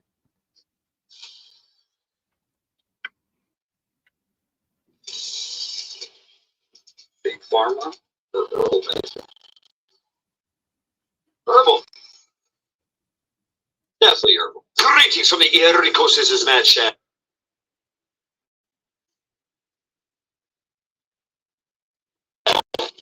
Stuff acting funny. Welcome to my place, Fridays. Congratulations on surviving the week. Keep it's now yours. Please hit that thumbs down button. Oh. My stuff is acting real glitchy. I got too much stuff on here. I got some hard drives that I'm getting ready to put everything on. So, yep, it's breathing on me.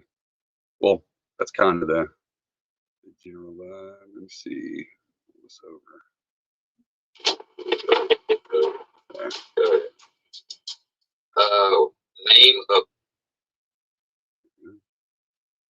a book, movie, or song that gets you glassy eyed, that makes you want to tear a little bit.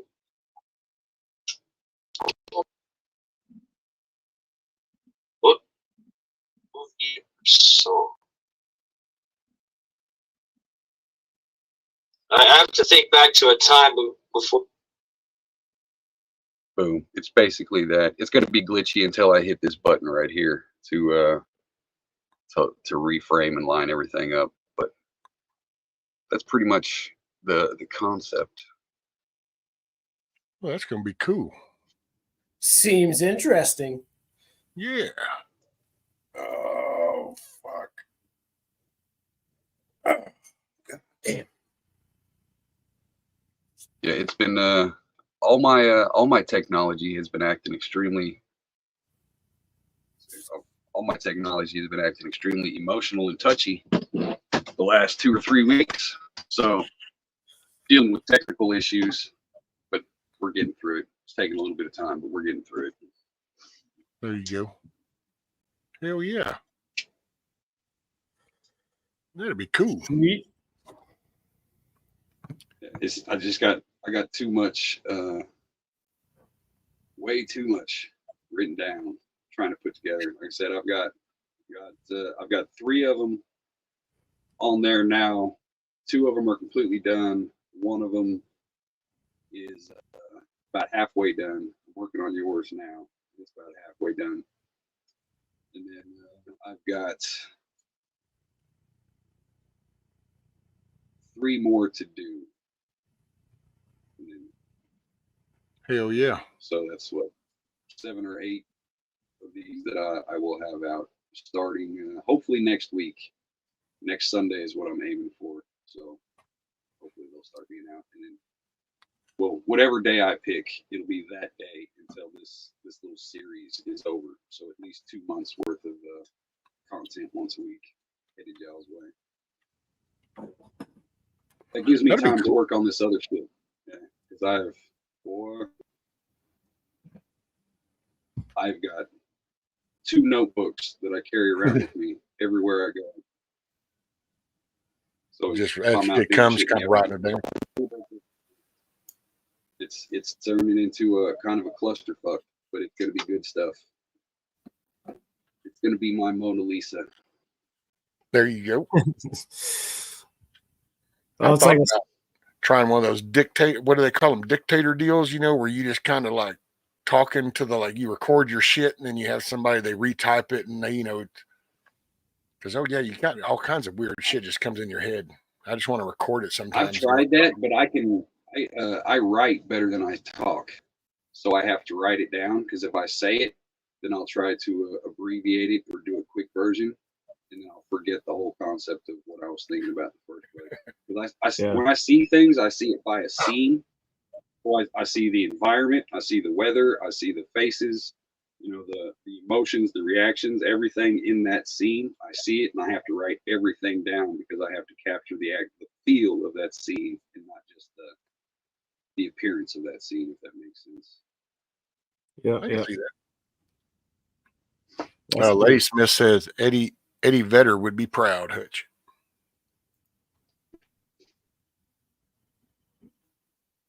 I don't know who Eddie Vedder is, but Pretty sure a That's musician. Pearl. Eddie and the Cruisers, right? who? Eddie and the Cruisers, that movie. No, that- Eddie Vedder. Isn't that Isn't he a lead I know the singer name, of a I know. band?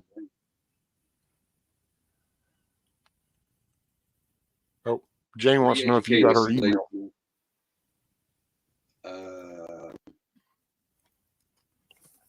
Check your email and see if I responded. If I did, then yes. If I didn't, then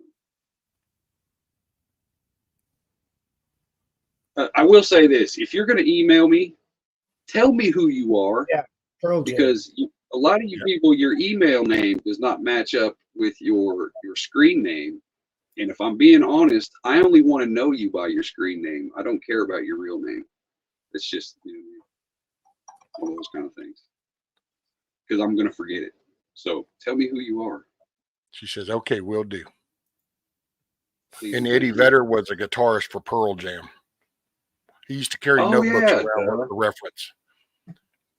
That's why Lady Smith was making the reference, because he used to apparently carry around notebooks, writing songs and writing stuff. Every time he just had something he wrote. Yeah, dude. He's the Remember? lead singer. Yeah, Yeah, remember? he's the lead singer. Remember in Ted when they were making fun of the '90s rock bands? They're like, "Look, we can sing every song with A-E-I-O-U." Pretty much. It sounded just like Pearl Jam. I'm a fan of Pearl Jam, but I think that Eddie Vedder is one of the biggest douche nozzles on the planet. Like, Yeah. I hate him, but damn, that boy can sing. Jane said that she put it in the subject so you would recognize her. Okay, then I Well, actually, I do read them. checked you. I read most of the emails I get. I just don't respond because it just depends. I'm straight up like what Hutch just said. The way my brain operates nowadays, I'm literally the complete opposite. I to write shit down, I can't. I'll start critiquing myself to the part as I'm thinking to write it. I'm better off if I just have it and say it. Because if I start writing it, I'm going to critique it. And because I'm not used to really writing. Hell, even for the last, I don't know, fucking 7 or 8 years of work, it was new numbers or frequencies or digits. You didn't write communicated. You just completed work orders and shit. See, that's the thing, is that if I write something, if somebody reads something before they meet me, they think I'm a completely different person, because I can write I can write like a motherfucker. But talking is, I don't care too much. You know what I mean? I'm not very good at the words out of the mouth hole, but pen and paper, I can make you think I'm a fucking 14th generation Duke of something. You know, like I'm a writing son of a bitch. It's easier to write. I used to be. I could actually show you notebooks from 10 years ago and older that I used to write shit, all kinds of shit down, make notes. Somewhere I kind of zoned out and I just kind of got into the work, and it was just simple little forms here, this little tablet, these meters, this machine, cool, go away. Yep, there we go. Submit that and just kind of hit my lick. I didn't realize how disconnected. And then now when I try to do it, it's like communicating with y'all. I mean, that probably sounds like some fucking retarded excuse, but it's like answering this thing. Dude, that's a challenge. I'm so disconnected from this. I don't, up until meeting you guys, if she was around the house, this phone would just sit right here because I knew where she was. That's all I needed to know this for, was just where she's at. Is everything all right? If she's here, the phone just sits here. I don't give a shit. There's nobody to talk to. Then I met you guys and I get a text here and there and I'm going, oh, and I try to remember to respond and see, and there's that typing thing. Cause I go to say, hey, what's up, Hillbilly? How's it going? And then I go, well, I don't know, man. That don't sound right. Okay. Yo, man, what's, oh shit. Okay. Man, fuck that. Okay. Hold on. Well, see, then I don't say nothing, and then all of a sudden one day you're like, "Man, dude, what the fuck? I tell you, Yeah, you don't you're answer me." not It's like, good at "Well, responding. Nope. I started you. to, but I corrected myself 42 times, and then ended up throwing in the towel. So yeah, you didn't get a response. So that's See, that's why everybody who texts me, like, ask, like, I won't. You can text me 5 or 6 times, and I will not respond.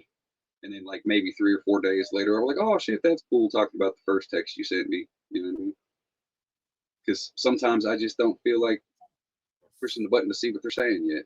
You know? Like, I'm doing this right now. I don't want to push the button, pick up the phone. Because if I check the text, then I got to check the email, then I got to look and see what it. You know what I mean? So it's like, yeah, I'm doing this right now.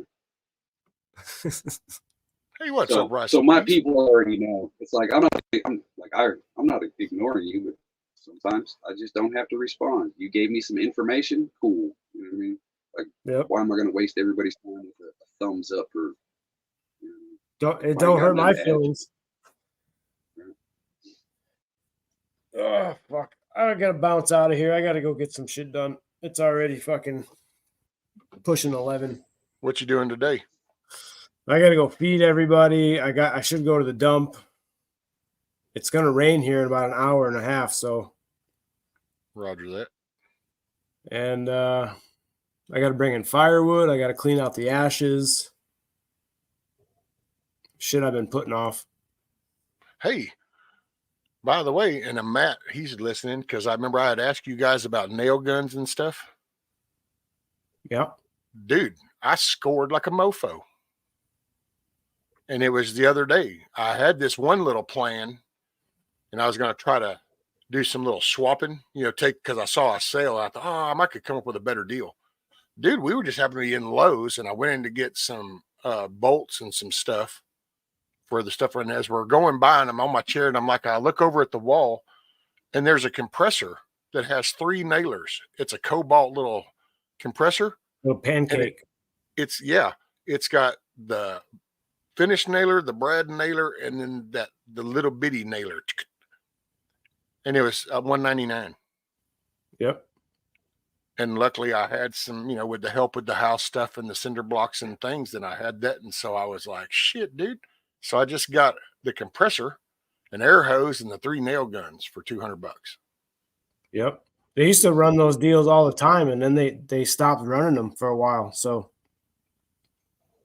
yeah, well, there was a time I used to laugh at the Cobalt brand, but nowadays, dude, it's the same. It's the same foundry. It's DeWalt. They're pressing out the part, and then they're just sticking it in this bin for so-and-so, or it's in that bin for that company. It's the same foundries. I'm pretty sure that Cobalt is like a brand of DeWalt, and they're made in the same place. Yep. Same shit, just a different name. That's it. Yep. Same guts. It's all the same guts. Yep. Dude, I started doing that a lot with some of the tools, but definitely with food. Like you start really looking at these name brand products, and then you look at the off brand or the store brand. Same fucking shit. Some of them are made in the same. Oh shit! When I was working at Tyson, I worked at the Tyson chicken plant, and I was a dumper for the chicken nuggets and the chicken patties and shit. Dump it into the grinder and it comes out. But just from Tyson alone, they've got the Tyson brand, but they manufacture for 6 other brands that are lower brands in different. You know what I mean? So it's like why am I going to pay $12 for 3 pieces of Tyson chicken when I can pay $8 for 5 pieces of this no name brand, and they literally came from the exact same assembly line. Exactly. Later, rice and peas. Well, dude, that's that corporate mentality. Think about it. It's the ideal way on a business level. I mean, it's like if you're set up to produce something and it's your product, you're making it, but other companies, they want to spin off of that. And the deal you make with them is going, okay, you know what I'll do? I'll go ahead and I'll make you some under your name, and you just pay me for that. They're still winning. They're selling you Bob's brand, and they're also selling Sally Bob's brand, only she can call it Sally, and they don't give a shit because it's your dollar's the same as that dollar. Give me the money. Yep. So it's actually it sucks for us on the consumer end, but business level, it just makes total sense. I mean, it comes down to it helps you back up your classism. You know what I mean? Because how many people are like, oh, I need this brand. I'm not going with that nasty cheap brand. You know what I mean? It's the same kind Dude, of thing. HP. Obviously, they're HP did it back in the day. You had Hewlett Packard came out on the scene with computers, and then you remember the E machines. See, the E machines were the shit quality of the HPs. It's like Gateway.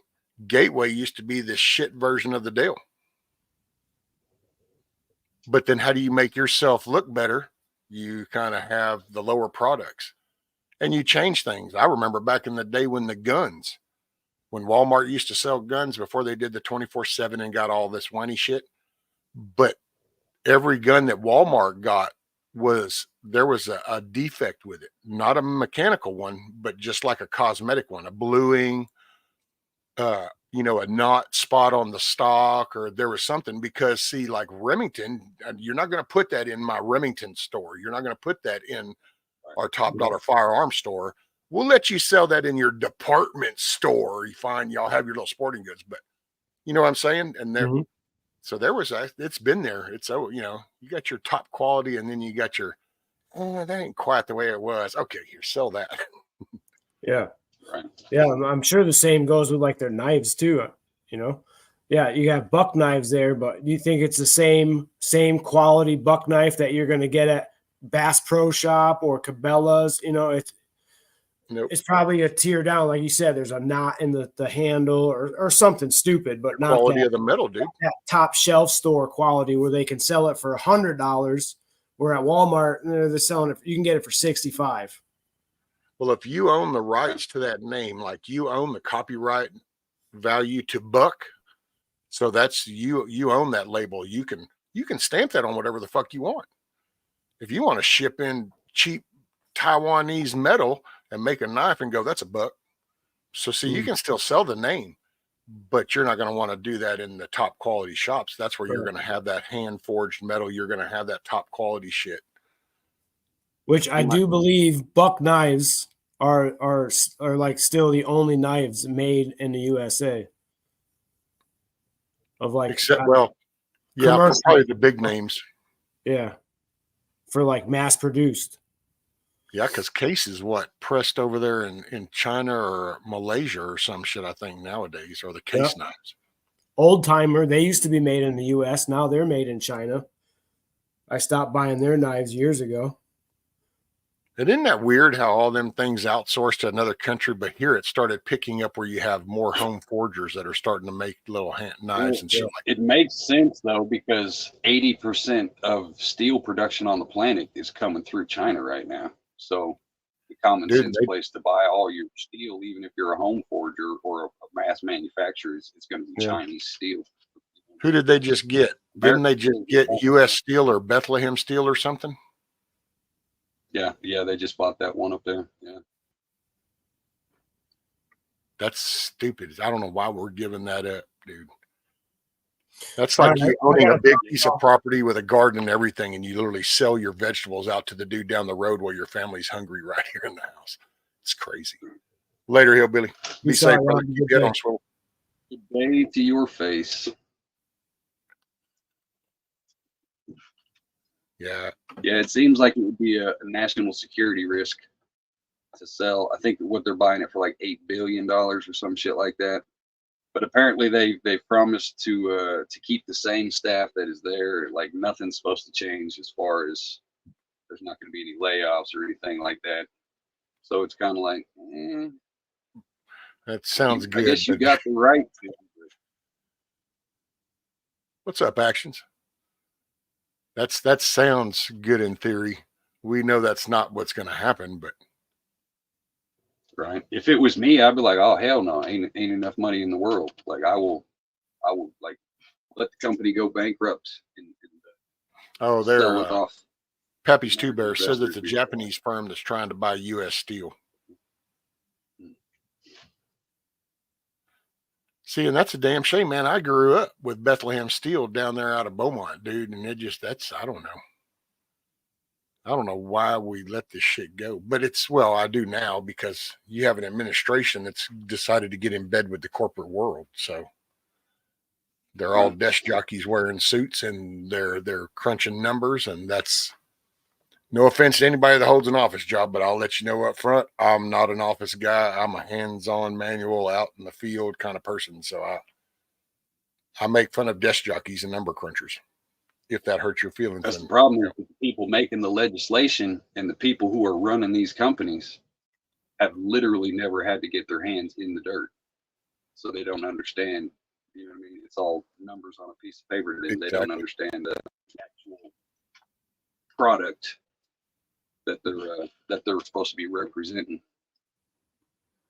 Well, they're disconnected from the actual hands-on, boots on the ground interaction with whatever it is, a sale, a service. Once you go into that air-conditioned little room in there behind that desk and shit, you got disconnected from that hard day, that turmoil day, that little figuring shit out stuff. You became a number cruncher. You became that paperwork became your challenge. And See, a lot of it too is these people are like, most of the people on these boards are like professional CEOs and executives. So they're on boards of like multiple different companies. So how can you keep track and actually manage and know what's going on in your company if you literally have 8 different giant companies that you're bouncing back and forth between? You know what I mean? Like it makes no sense. Well, I would not be opposed to legislation that said a person can only be involved in so many companies to cut that shit out, because it makes no sense how well, it's money. A guy who they all make money, and that's your only focus. Yeah. You don't care about your product. Like you don't care about the service. It just goes around representing all these fucking companies, and it's too much. Well, and nowadays it's even worse, because as you look at shareholders, and it's been proven, I mean, it's the people have done the paper trails, but you've got the BlackRock, Vanguard, and State Street, 3 main financial corporations that are over, 87% of the 400 or 500 companies. Those 3 main financial organizations are on the major shareholders of all those. Dude, that's a big chunk. Right. That's like that should not exist. That should not exist. Because then it's only about money. You're only looking at red and black, plus minus, profit loss, and everything's in that perspective. It's not the customer satisfaction. It's not the employee beneficials. Are you taking care of your workers? Are your customers happy? No, that slowly has been pushed off to where this is what it is. And what they've done is when you had this many companies, they all had to worry about the next guy. But the minute somebody comes along and they say, we're going to buy this up, and then it's like, well, now you get this. And they go, like it or leave it, motherfucker. That's the way that works.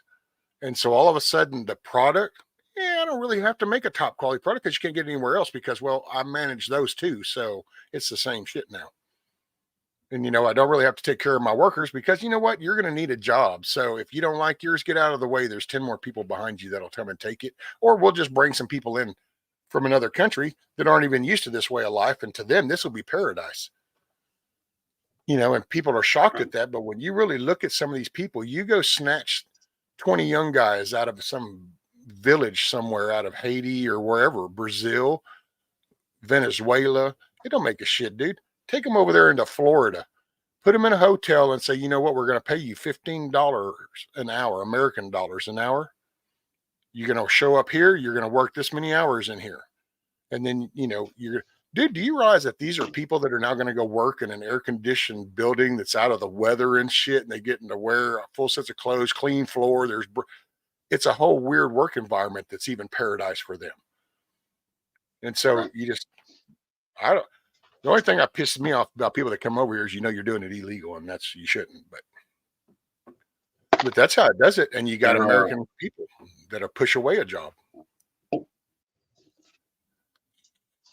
That's what I say. I don't have a problem with anybody coming to this country. Just do your paperwork. Mm-hmm. Do your paperwork. Right. I ain't got a problem with you.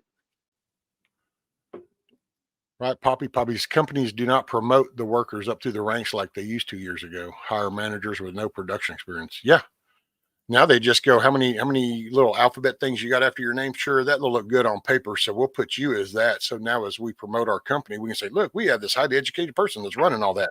No, he doesn't really know shit about the job, but look, he's educated. And that's how they It sell that. seems to be the trend to where, because nobody has a career anymore. Nobody retires from the same place. So it seems like the nowadays, the more jobs that you put on your work history, the better chance you are of getting hired. Because these companies don't want full-time employees; they want part-time employees that just keep cycling through. That way, they don't have to, Exactly. they don't have to pay the medical insurance. They don't have to cover, overtime, and workman's comp doesn't kick in at a certain time. All these different things. They want them to keep Well, cycling through because it's too expensive to have a career employee. you got a shuffle game going. See, because when you were a career employee, then the company would take care of your 401, your retirement, because that was them. They were going to repay you for your loyalty for years with them. So there was an exchange. But then as corporate takes over, it's a shell game. So what they've done is they created a whole nother little financial group for these 401s and retirement plans.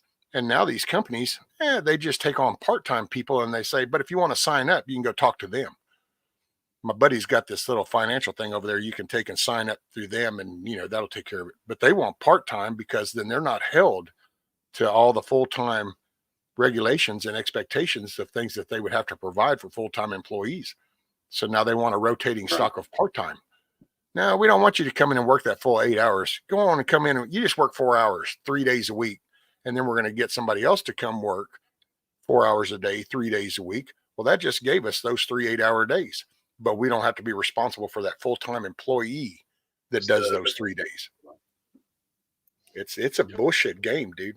It's like the healthcare shit. But it's shit, now fucking the damn robots are taking over everything. Like all these damn McDonald's workers and these people who are happy or living paycheck to paycheck kind of thing, but complaining about it. Like I'm 70 years old and I've been working, that kind of.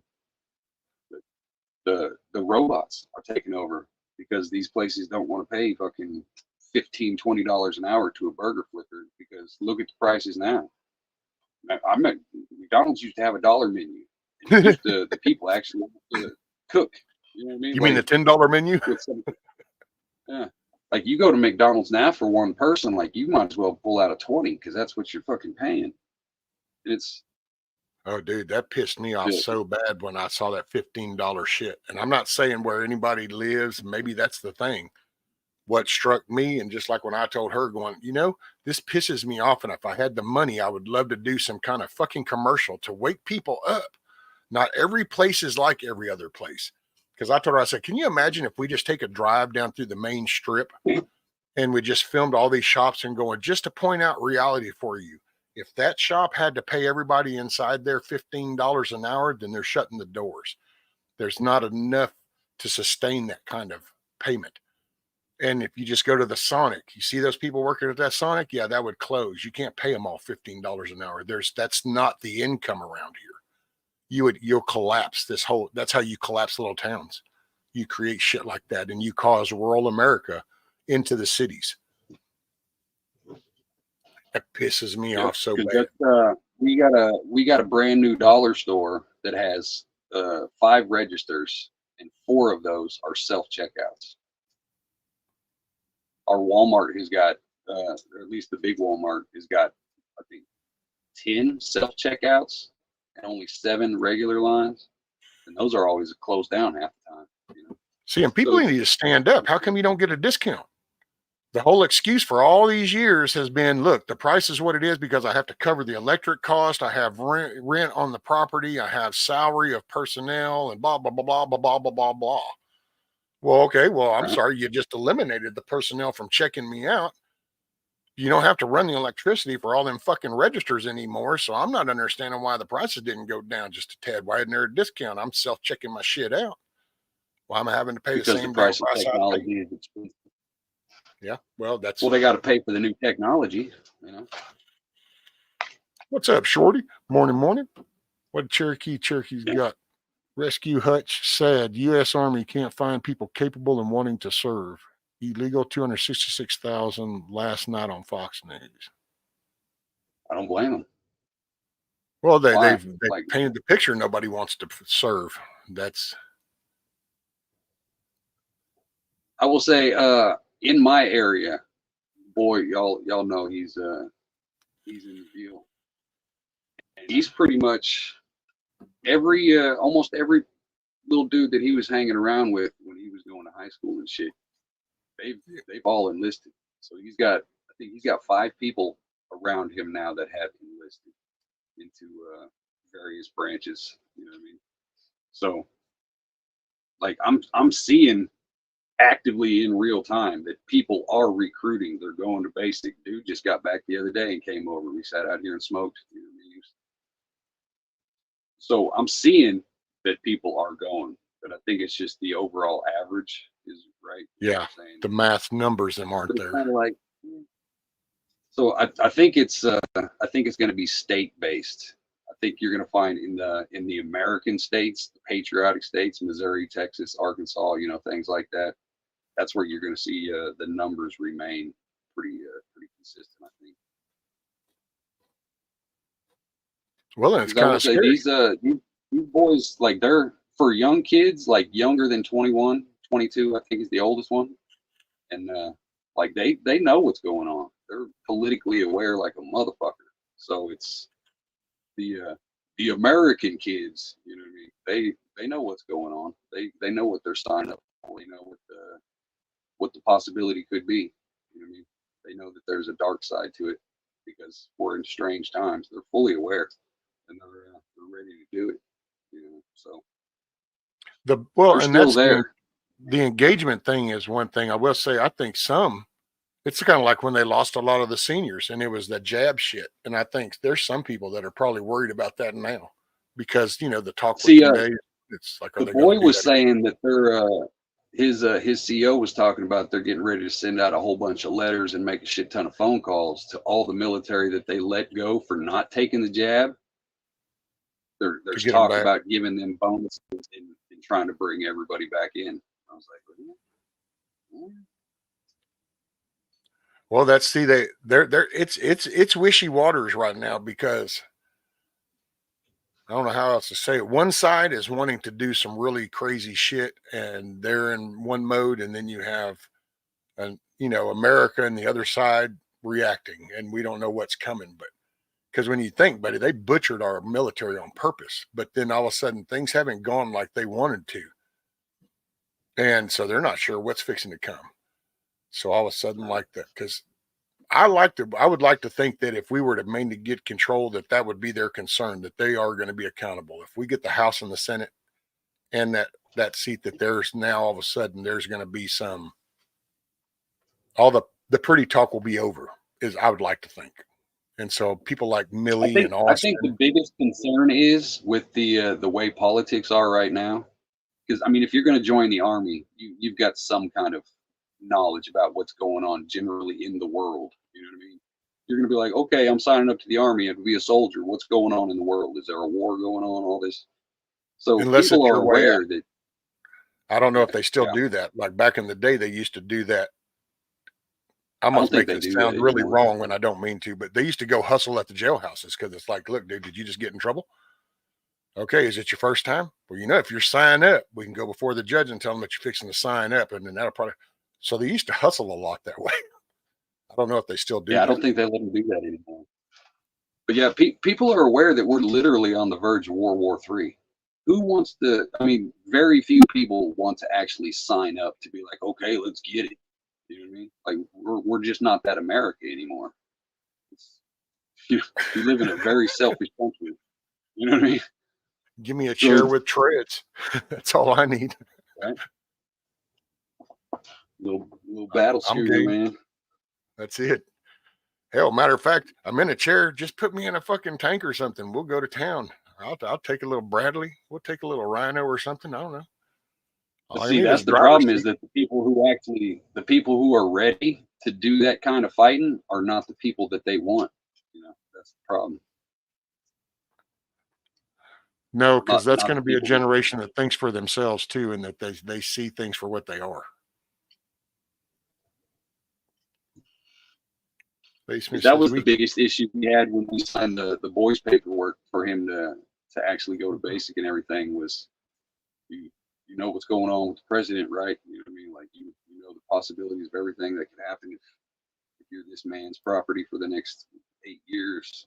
You know, so he went into it knowing full aware of what could happen for the good or the bad. So.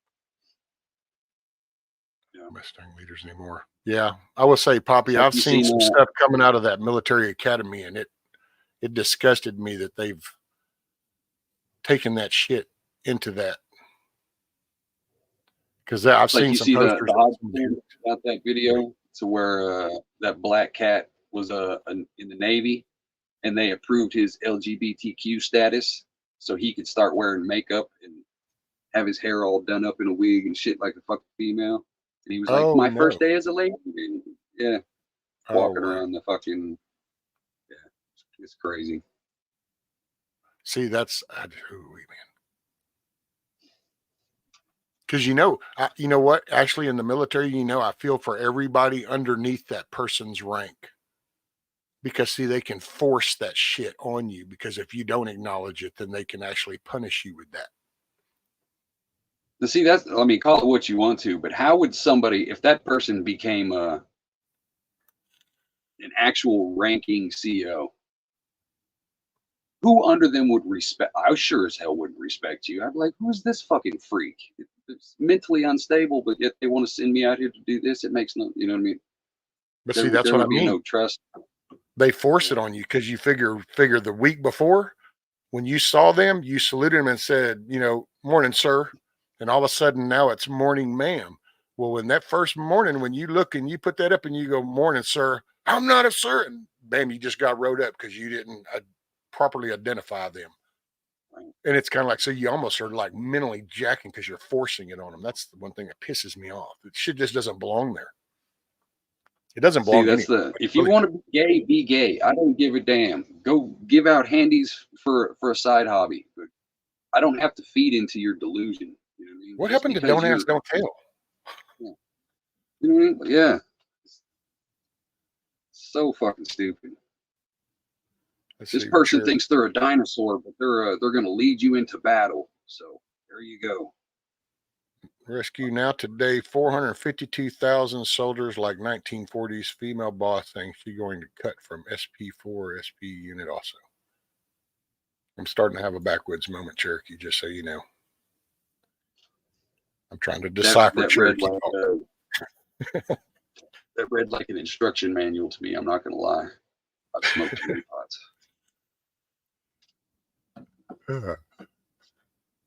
Lady Smith says, to add, we have more elite troops than what most realize. Yeah. Yeah. I mean, just in scale alone, obviously, because America is so big, we've got to, even if we got rid of all the perverts and the degenerates and the fucking freaks, we would still have an army that would kick the world's ass. You know what I mean? Individually. Altogether, I don't know. But individually, absolutely. Yeah. Okay. Decipher that one there, Hutch.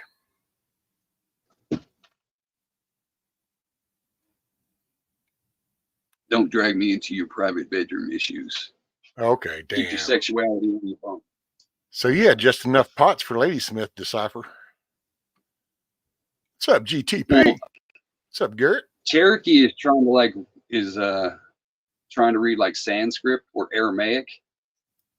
And the sad thing is I can understand Cherokee better when he writes than when he talks. It's just one of those things. 50-50.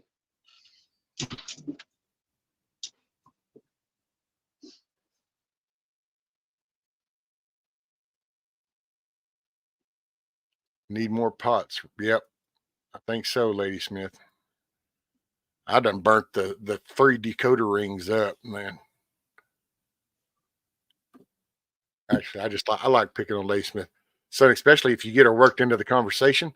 Son, she gets to typing so fast, there's no telling what's fixing to actually come out in chat. It's like the keyboard just went batshit crazy all of a sudden. Brrr. And you're like, what the hell is that again? Yeah. And then I love it because she'll break it down one at a time. So then you kind of got to do this the whole sentence one at a time. Bing, bing, bing, bing, bing, bing. Pace yourself. It'll be okay. I forgot where he was at, Eric, but he is, I think he said in the main part. I don't know, Cherokee, if you can hear me. Eric was wondering, how's it going with the trail?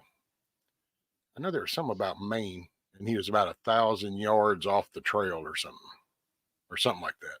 What's he doing? Is he doing the Appalachian Trail or something? Yeah. Oh, hell yeah.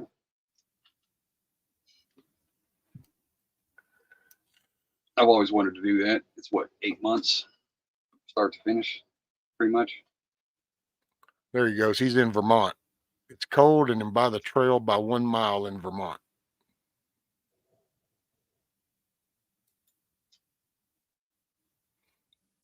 Miss Metal, I went live right around 8 o'clock, 2 hours ago. 2 hours, 6 minutes, 51 seconds. And there was no pre-post or anything. I was just sitting here, and then I had drank damn near a pot of coffee and listened to some jam, watched a few little vids, and then was kind of like wondering what everybody was doing, and nobody else was doing anything. So I thought, well, okay, fine, I will, at least for a little while. I'm a capitalist and not ashamed of it. You know, me neither, G-Ma Merkel. I'm all for capitalism. I think it's just we just need to keep our moral compass with our capitalism and don't let the money take over. I'm all for paying a dude more money for a better product. I'm not okay with being forced to pay more for a shittier product because that dude decided to close and shut everybody else down, so you have to buy his shitty product. That's what I'm not okay. I'm okay with the free market, man. That way, if you want to make some shitty ass chair and people want to buy it, by all means, you shouldn't have the right to tell that other good quality chair maker that he has to do this, that, and the other so that you end up shutting him down. All these regulations and shit.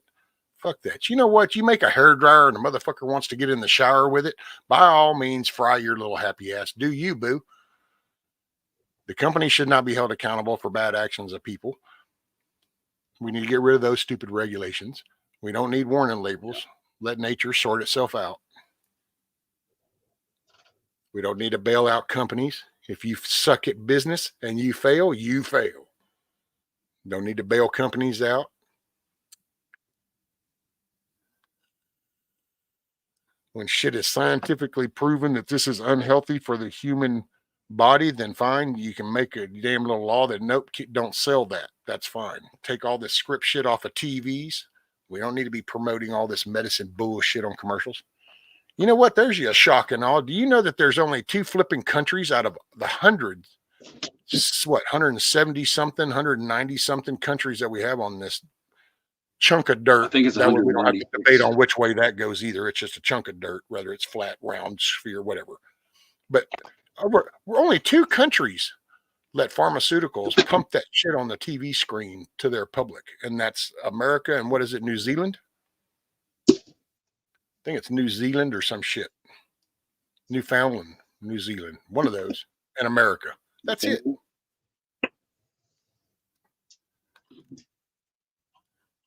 So think about that shit, dude. That's, man, how crazy is that?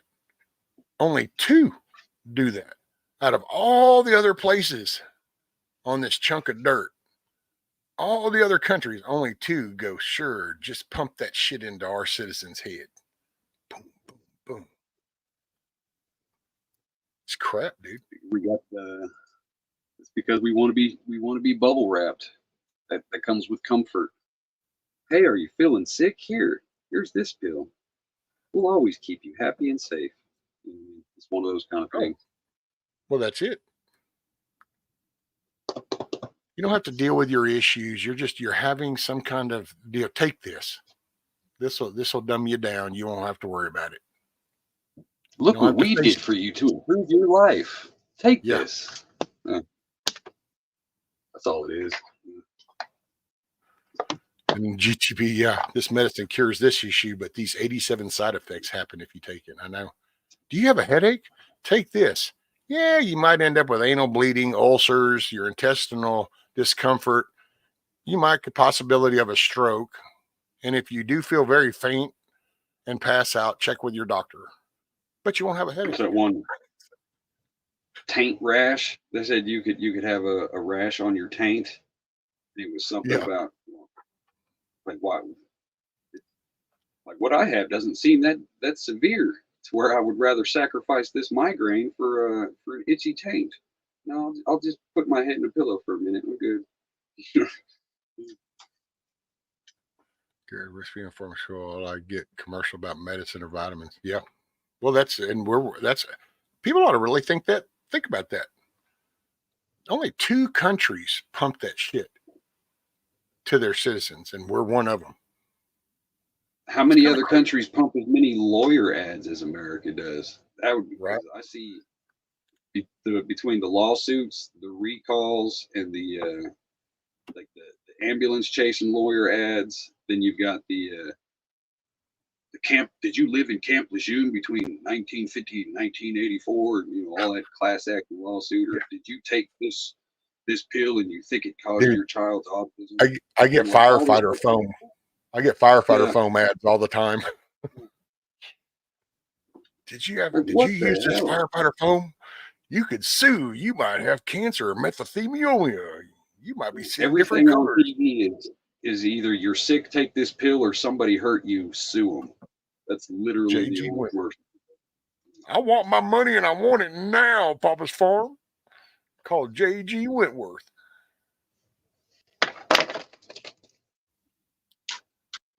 What's up, Papa's, by the way? That's why I say sometimes, and I don't know, that's like talking with Milkmaid, and you kind of go through some of this and you just see society and people and then you kind of zoom out, and now with getting into with all this, and you kind of start to look, and you just kind of, I got to say, man, it's not that I'm like, ooh, I have my moments. I just kind of keep them mainly to myself, but I wonder, man, if there's any hope for this, if there's, what Americans really need to do, America needs to stand up and start a culture war on advertising. That's where a lot of the issue is, because it's too goddamn much. There are 350 million people in this country. We don't need to know every single person's small business. You know what I mean? And so no matter where you go, you see billboards, you see light up signs, you turn on a thing, you got commercials all over the place. You look at a magazine, there's ads everywhere, makeup, medicine, just unnecessary shit for your life, just all cosmetic, superficial, nothing. It's funny because you say that, and the way you were saying, I'm thinking, wow, you know what? It dawned on me, and correct me if I'm wrong. I mean, I just might not be paying enough attention and forget stuff. But by the way, morning, Roni. I don't know if I said morning to you. When you actually think about like the New York Times Square, the Vegas, the bling bling in your face advertising big push, that we do here. When you kind of think of the rest of the world, the only places I can really think that are like that are actually like the communist China or Japan. You don't really see that shit over in Brazil. You don't. Where in 1940, Times Square in 1940, next to a picture of Times Square today.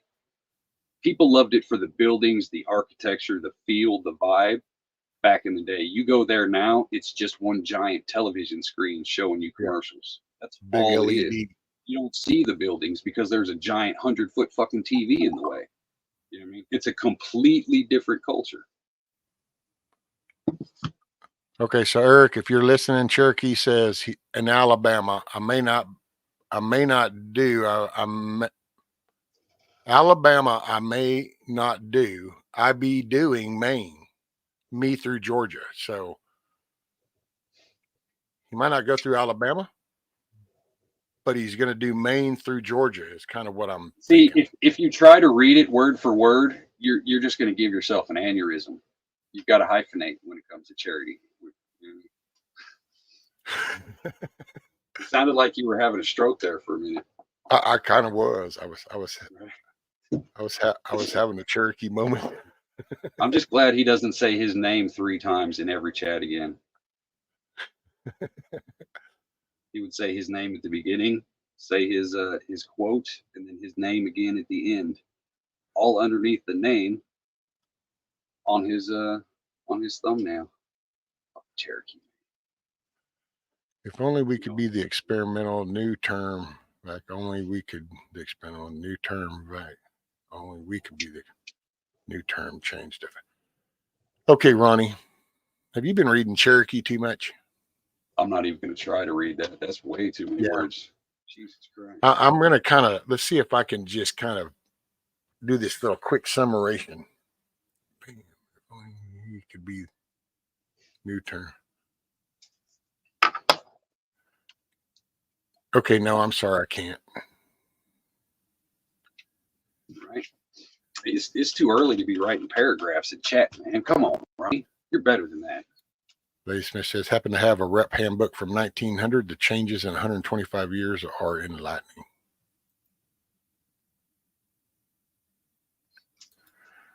Rescue also get commercial about this one lawyer here in Alabama. Like hell, say, have you been in a car wreck or do you need a car? Oh, yeah, we've got the Texas Hammer down here. We got the Texas Hammer. Were you in a car wreck? Call the Texas Hammer. We'll make them pay. It's like, whatever. How you going to make them pay? Probably half the motherfuckers ain't even got insurance no more.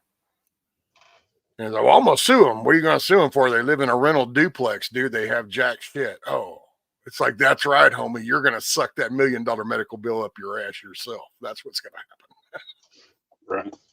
I know that. Been there, done that.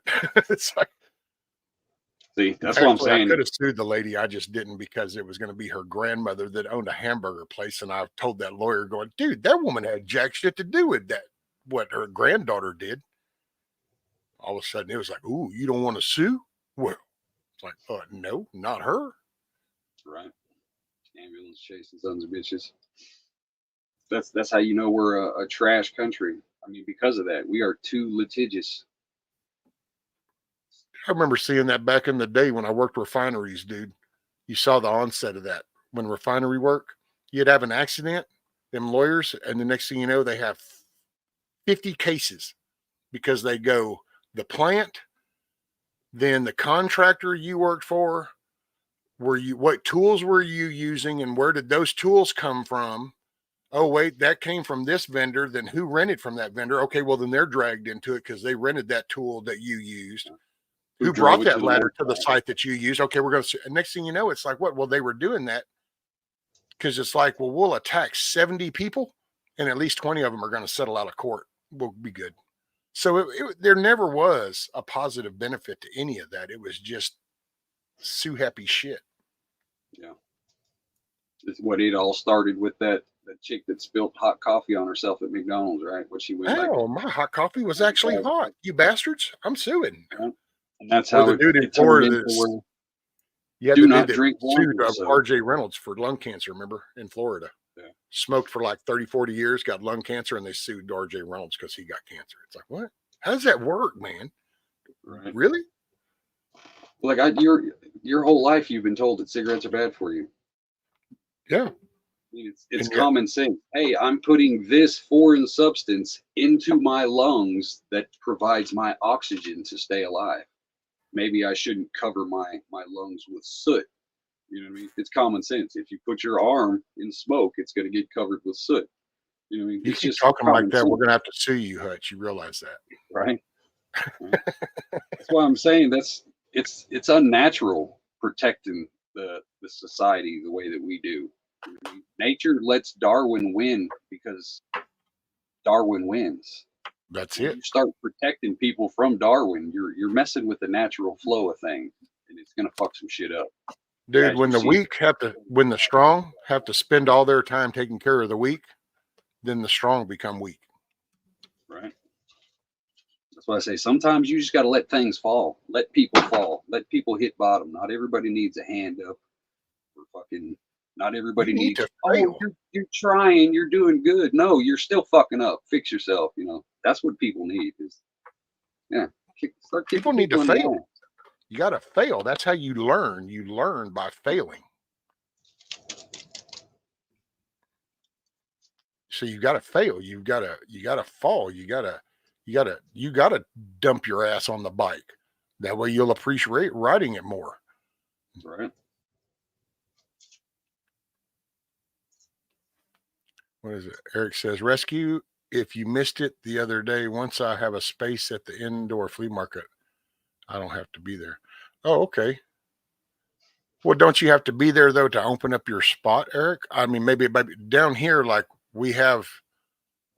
Okay, so down here you'll have a flea market, so it's in the big building, but inside that there's like these little chicken wire type cubicle sections that you rent, and you put your stuff in the little cubicle. That way, when you're not there and they're just, if you don't want to go, nobody can get into your shit. But then when you want to open up, you go open up your little chicken wire cage kind of thing and put your little stuff out into the main walkway, and you kind of stand there and do your little. In Kansas City, they've got a 63rd drive-in. It's over in Raytown or Lee Summit, but it's an old drive-in movie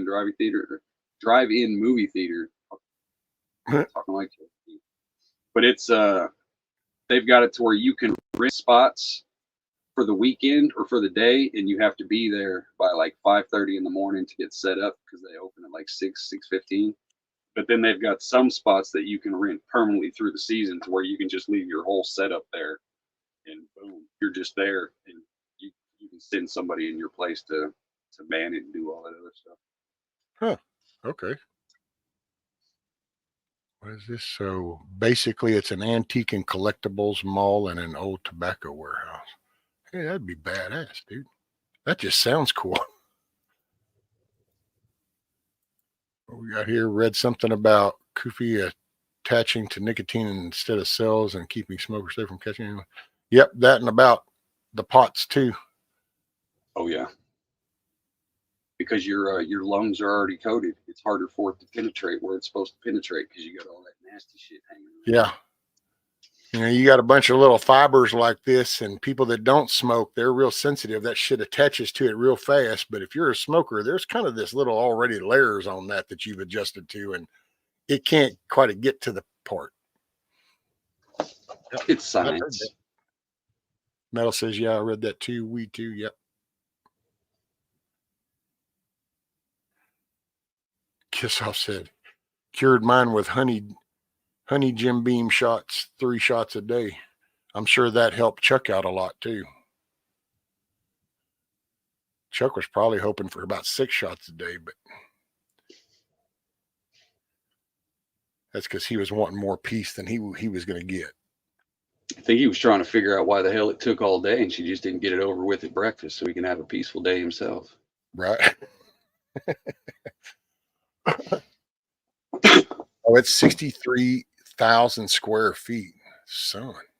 Well, I guess if it was a tobacco plant before, then yeah, I guess it would be pretty big ass place. If you carry no knowledge and have no use, I can't use you. Everybody is welcome, but must carry your own weight. Don't feed you, you feed you. Outpost 231 gives hands up, not hands out. Respect everybody.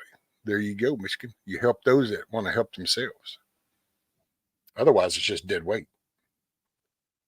It's like, I will give everybody respect until they no longer deserve it. And I will give anybody the shirt off my back until I see that they're taking advantage of that kindness. Exactly, Michigan. Don't mistake kindness for weakness. Because I will give you the shirt off my back. But I see if you're exploiting that, I will yank that motherfucking shirt right off your back and put it back on my own. Let's see what this place looks like. Clucker's Paradise in Tazewell, Tennessee. If you got to Google, it's worth a Google. Well, Hell, dude, we got a Picker's Paradise apparently down in San Antonio, so that must be some kind of, I don't know if it's all under the same name. the last song that you lived. Somebody's out there shooting. Okay, Paradise and Tazewell. There it is.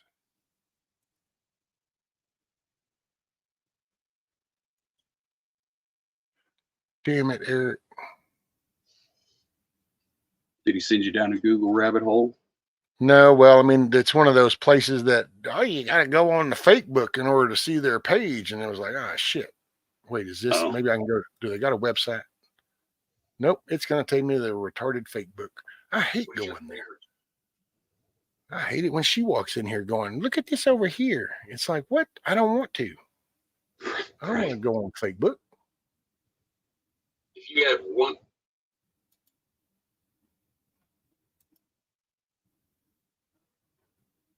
Come on, where are you going to take me? who would you want?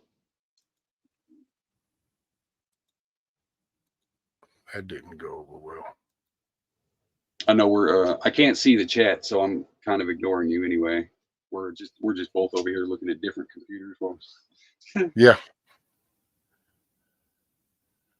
Shane says, I was born near San Antonio. Hey, there you go. I couldn't quite pull it up. He said there's a few videos on YouTube. I will try to find it, though, and we will find something. Oh, well, shit. I guess I could just do that right now. Let's see. Helps if you spell it right. What is it?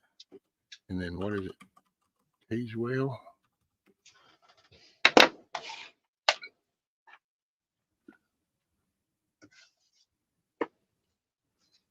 So since I put out that video the other day, I have got about 7 more pages to my overall movie thingy here, y'all. It's coming together quite nicely. Oh, here we go. There you go.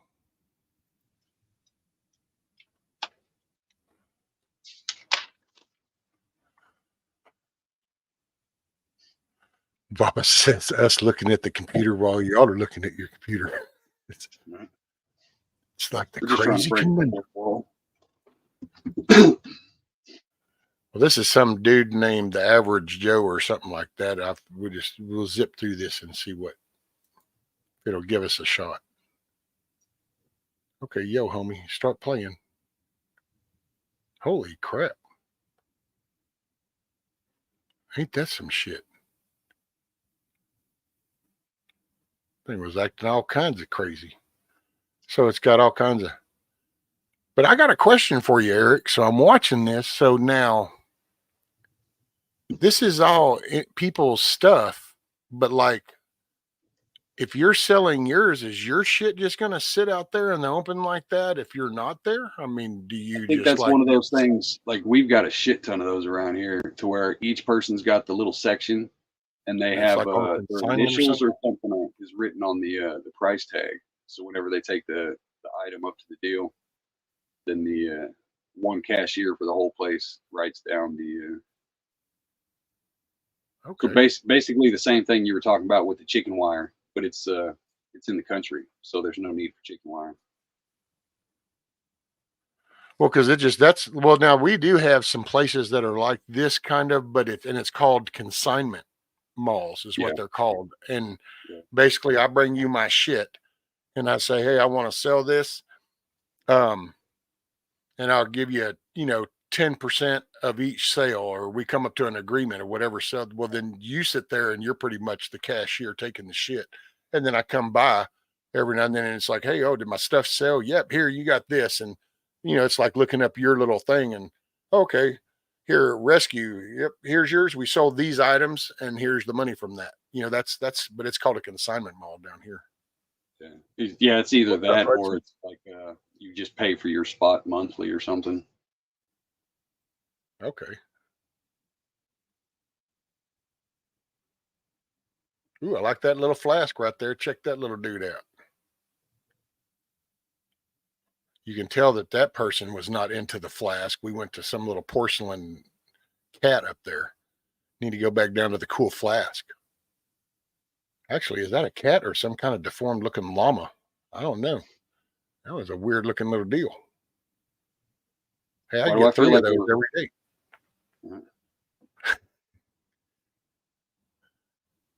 I like that big drum that all them toys were sitting on. Did you see that big blue? That was a drum. You can find some pretty decent stuff in places like that. Look, Sometimes there's you're one of gonna, them for dummies book up top. There's one of the old dummy books. I don't know for what, but I just saw the dummies. I'm like, come on, tilt up, tilt up. There. Oh, dang.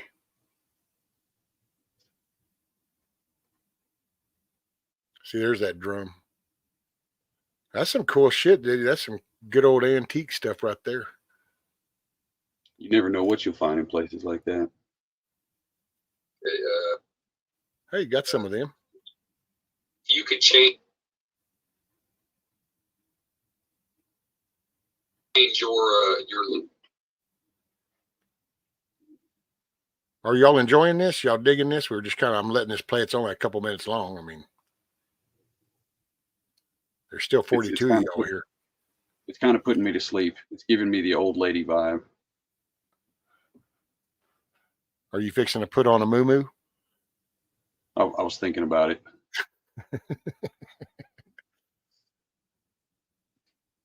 Yes, you can. Oh yeah, there you go. That's a good. Ooh, look at that building, dude. I dig that Yeah, building. that's what I wanted to see more than the shelves. Yeah, I was kind of hoping we were going to do this, so we see it like that. Now that's cool, I like that floor. right? Dude, look at that ceiling and them beams and shit. That's badass. But see, being an old tobacco plant, you know, Well, I bet it's hard as hell to heat that place.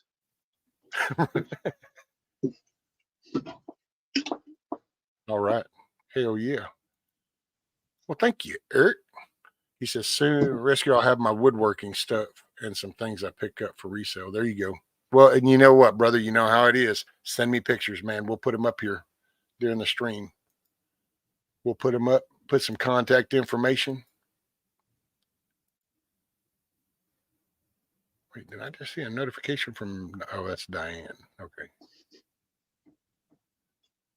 Well, I'm gonna get writing while my brain's working a little bit. Roger that. A lot of stuff coming, y'all. Stay tuned.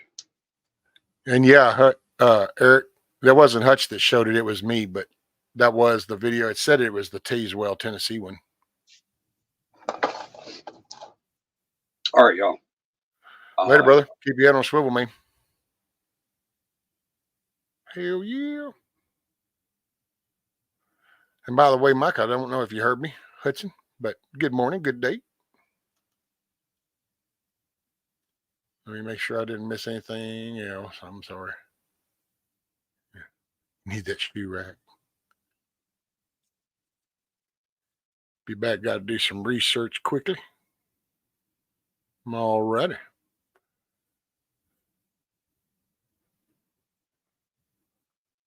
Oh, okay. Mike says he's working on writing one himself the Polar Eclipse Season 2. Hell yeah.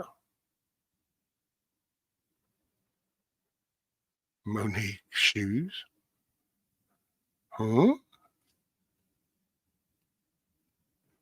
I know, right? Oh, you got it, Eric. That's why I say, man, and you get to making that stuff, just, hook me up with some pictures. Be sure and, just tell me, hey, here you go, show these or something. And then we've done that before. You know how that goes. I'll put them up. Oh, Steel and Tree is Eric. So anybody that doesn't know, when you hear me say Eric, I'm talking about Steel and Tree. But he makes stuff, repurposes stuff, does some cool shit. You know what? I think I got his songs back here.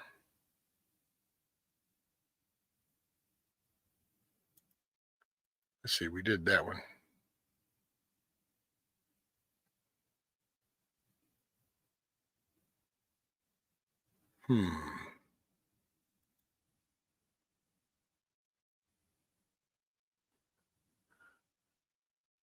Put vids like that on your channel.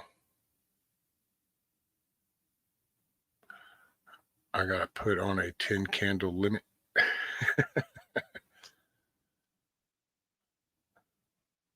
Warriors, guns, and money. I know, Mike.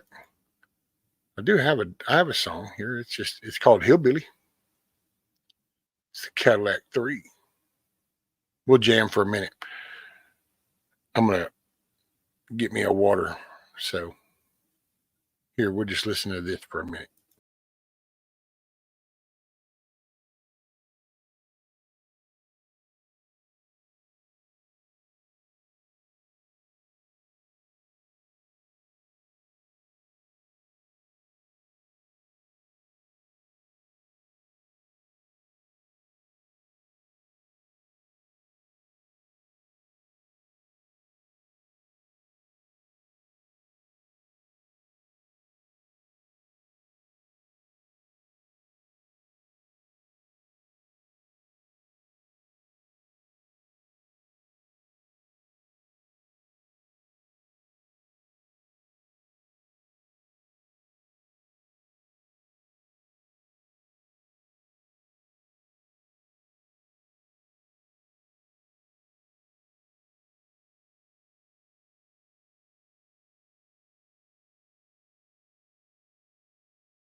On Mike's gonna get him some backstrap today.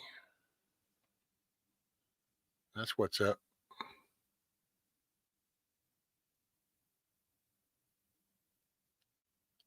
It's getting a little better, Miss Jane. Getting a little better. I just keep a rinsing. Seems like the swelling's going down. Still a little tender down in here, but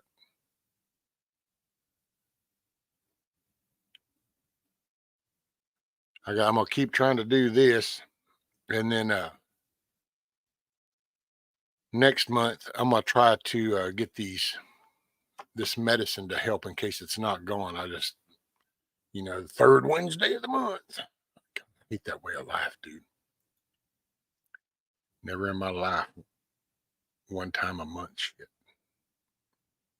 I was not prepared.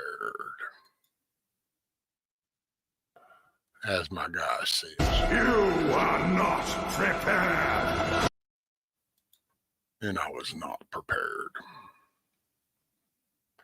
Yeah, this once a month shit, man, is for the birds. But that's okay because I've got me some tools now. I'm going to try to get something set up. I can't get into my little building no more. I can't get in there. So I'm going to try to, I don't know, man.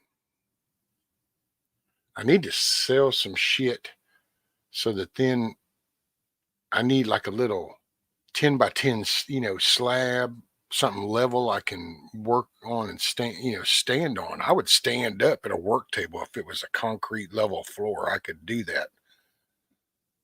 As long as I didn't have to like walk, I could stand up and do some shit.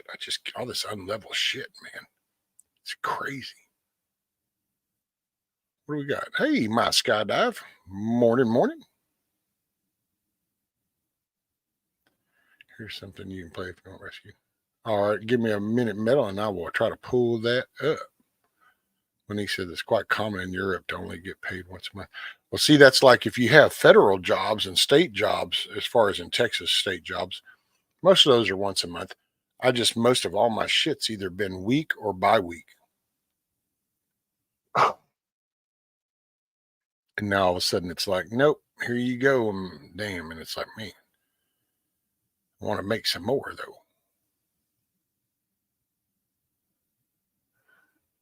Lee Smith says, I don't know. I accomplish penny while at the Alamo in the mornings. Cool.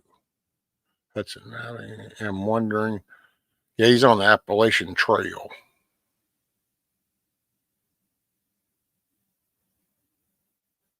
Cherokee be hacking away.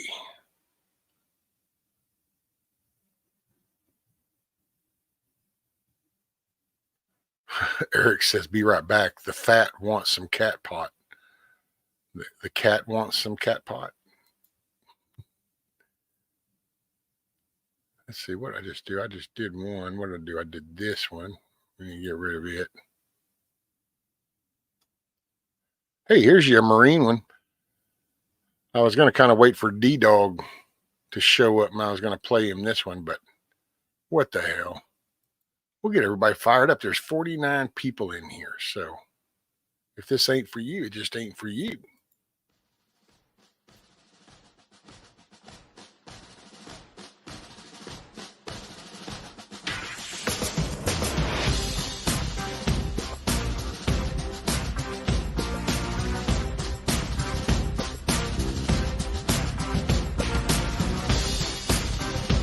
I want to make this my workout type song. Need me some pulleys. I've got the reach and the teeth of a killer machine with a need to bleed you when the light goes green. Best believe I'm in the zone to be. From a yin to my yang to Z. Put a grin on my chin when you come to me. Cause I'll win, I'm a one of a kind and I'll bring death to the place you're about to be. Another river of blood running under my feet. Forged in a fire lit long ago. Stand next to me, you'll never stand alone. I'm last to leave, but the first to go. Lord, make me dead before you make me whole. I feed on the fear of the devil inside of the enemy faces in my sight. Aim with a hand, shoot with a mind, kill with a heart like Arctic ice. I am a soldier and I'm marching on. I am a soldier and I'm marching on. I am a warrior, this is my song. I am a warrior and this is my song. I'm bask in the glow of the rising war. Lay waste to the ground of an enemy shore. Wade through the blood spilled on the floor. And if another one stands, I'll kill some more. Bullet in the breach and a fire in me. Like a cigarette thrown to gasoline. If death don't bring you fear, I swear you'll fear these marching feet. Come to the nightmare, come to me. Deep down in the dark where the devil be. In the mall where the jaws and the razor teeth. Where the brimstone burns and the angel weeps. Crawl to the gods of across your path. And my silhouette hangs like a body bag. Hope is a moment now long past. The shadow of death is the one I cast. I am a soldier and I'm marching on. I am a warrior and this is my song. My eyes are steel and my gaze is long. I am a warrior and this is my song. We're not just going to shoot the bastard. We're going to cut out their living guts and use them to grease the treads of our tanks. Hey, Widow's Diary. What's up, Yankee? By the bushel. Now I live lean and I mean to inflict the grief. And the least of me is still out of your reach. The killer machine's gonna do the deed until the river runs dry and my last breath leaves. Chin in the air with a head held high, I'll stand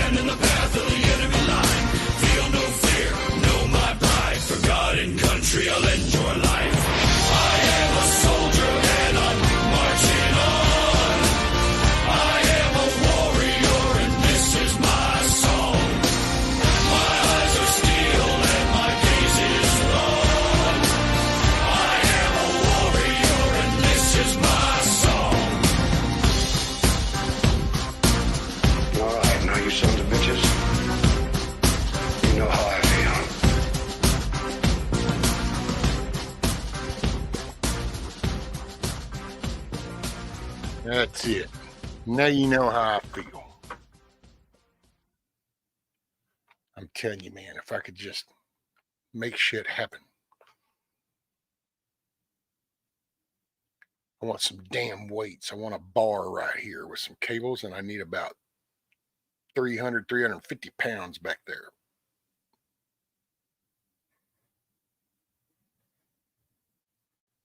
Can't do all the lifting part. That just shoves my spine down inside. So, but one day I shall rig me up some shit, and then it'll be on like Donkey Kong.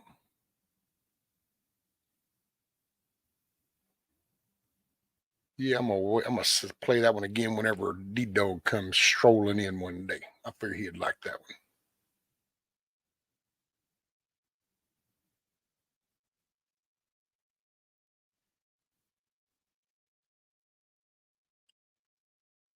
Let's see here. Let's go with this one. I think I heard the train holler my name. I need just a moment.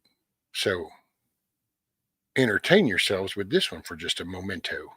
And by the way, morning, Widow's Diary. I don't know if you heard me, ma'am. What you got, Lady Smith? Lat sweet too. Yeah. I just need to do anything I can do where I'm pushing down on the resistance so that then that way it's picking up on my spine instead of pushing down on my spine.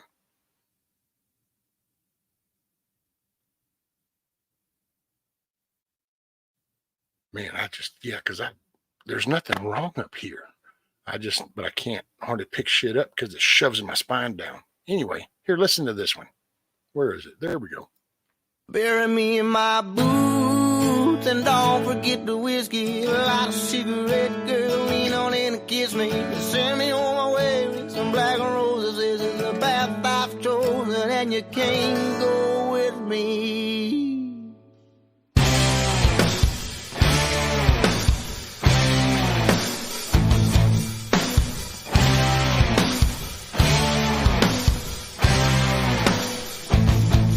I got a Bible belt buckle on sin-washed old blue jeans. A little scripture, little liquor, sometimes a saint, sometimes a man. I'll always love you, baby, yes, that you just better believe. But that pine box clock is a ticking down on me. When I go, I wanna go out of style, baby, don't you cry, dear. Bury me in my boots and don't forget the whiskey. Light a cigarette, girl, lean on in and kiss me. Send me on my way with some black roses. This is a path I've chosen and you can't go with me. My hourglass was always half empty. It's bound to be the bottle or the bullet that bit me. So when I go, baby, you know just what to do. Bury me in my boots and don't forget the whiskey.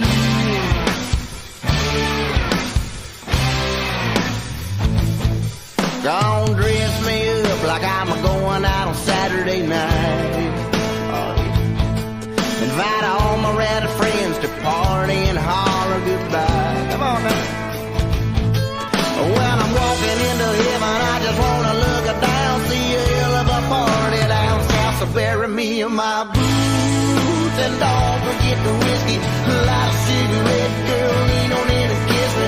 Send me on my way with some black roses. This is a path I've chosen, no, you can't go with me. My hourglass was always half empty. It was bound to be the bottle or the bullet that bit me. So when I go, baby, you know just what to do.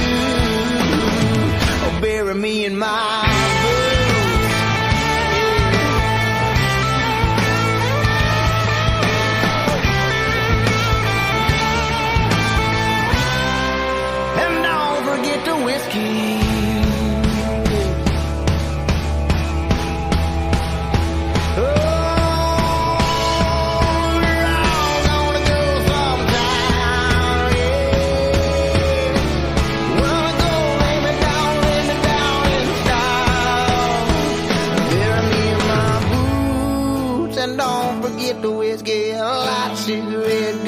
ain't on any kiss me. Send me on my way with some black roses. This is about 5 toes. And no, you can't go with me. My hourglass was always half empty. It was bound to be the bottle or the bullet that bit me. So when I go, baby, you know just what to do.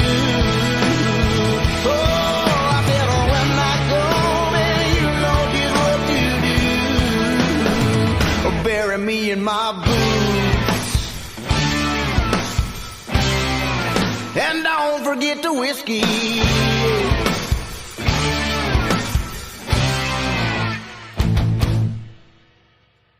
Hey, morning, Rocksteady. Not doing too bad. Not doing too bad, widows.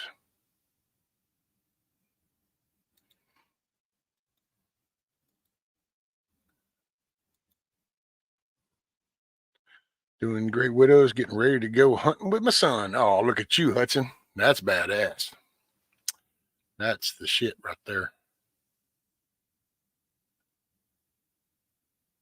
I can honestly say I wish I had done more of that with my son. That wasn't his forte when he was growing up. But I think he's going to be that way with my grandson, so that'll be cool.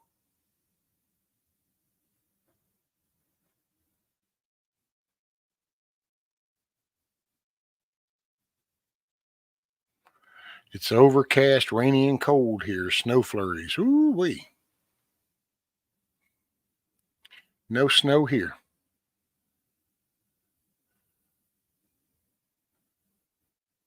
How did last night go when they walked in the door? It went okay. I mean, my grandkids,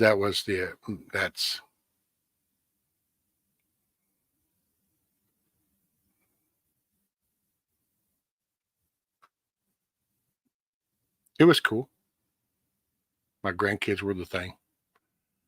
Like says he is 16, so I've got to teach him the ways of the woods. That's it. And it's just like, man, the good old Boy Scout days. You know, you say that word Boy Scouts, and of course, everybody thinks of some bad shit, you know, that happened in a troop and that kind of thing. But you look at the manual of a Boy Scouts and you just looked, it was knot tying, plant identification, first aid, camping, you know, water finding and stuff, sewing, you know, just all kinds of stuff. But today's the day. There you go. Eat those deviled eggs. You damn skippy, Mrs. Meadow. I polished them off. Matter of fact, they started to throw a little going, what do you mean? And I go, hey, look, man, y'all get to eat the rest of this. So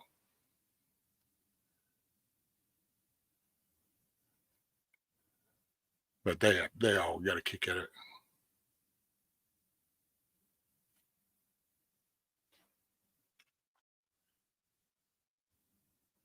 That's it, Lay Smith. You keep him busy with something he enjoys, and it's the memorable stuff. We need man scouts. Yeah. We need fathers and mothers and leaders and role models. That's what we need.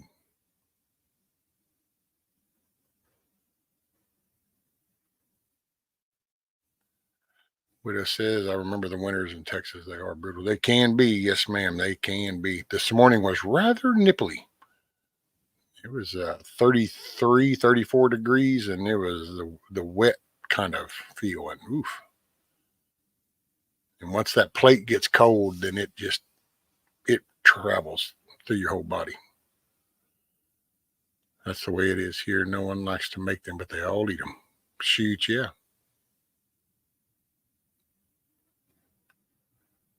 Today we will work on the art of still hunting and walking silently in the woods. Hey, yeah, there you go. We haven't seen that one. We 50% raised 16 and couldn't even call us Pappy. I'll remember that, Mikey. Next Christmas, you get wood.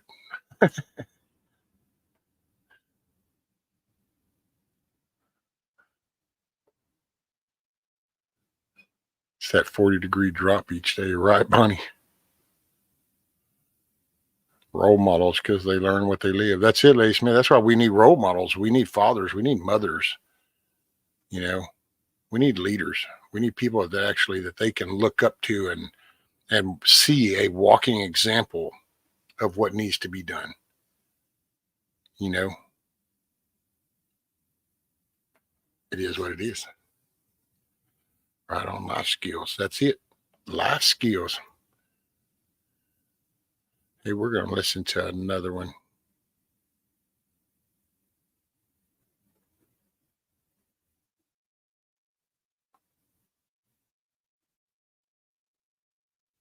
Here you go. Little Colt Ford.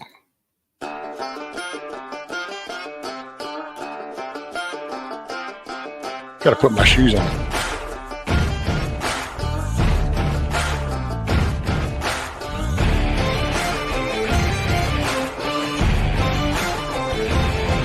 Let me tell you a little story about how I was raised. Everyday work, everyday pray. God, family, friends, yeah, everybody sins. I win and never quits, and I quit and never wins. Help folks in need, don't fall for greed. A jealous man is weak, so think before you speak. If you love them, let them know. If you hate, let it go. Fast can be fun, but sometimes you need slow. God is all good, the devil is so real. So listen up, y'all, cause this is how I feel. I won't back up, I don't back down. I've been raised up to stand my ground. Take my job, but not my guns. Tax my check till I ain't got none. Except for the good Lord up above. I answer to no one.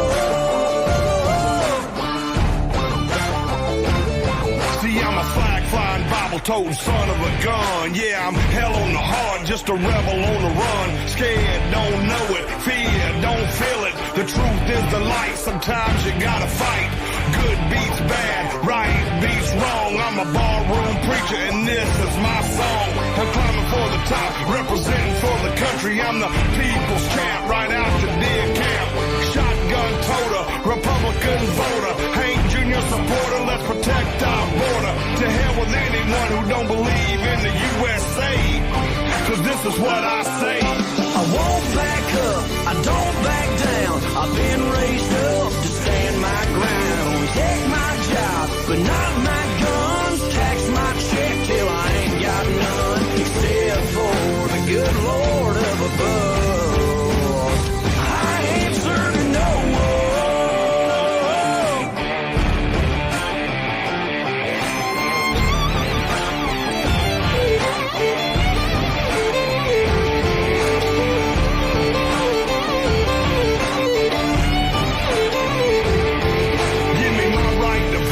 My right to tote the weapon of my choice. Don't censor my voice. Hate me if you won't, or love me if you can. If the truth is what you want, then you found your man. I ain't backing down, I ain't backing up. If you think like I think, then crack it on up. I won't back up, I don't back down. I've been raised up to stand my ground. Take my job, but not my guns. Tax my check till I ain't got none. Except for the good Lord up above.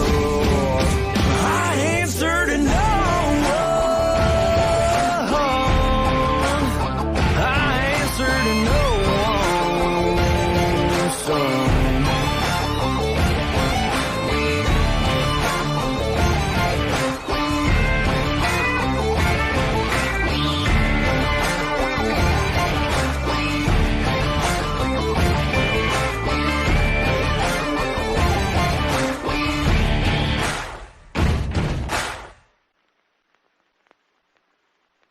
Yep. Yankee, he's doing it. And yes, that is pretty badass. He be getting it.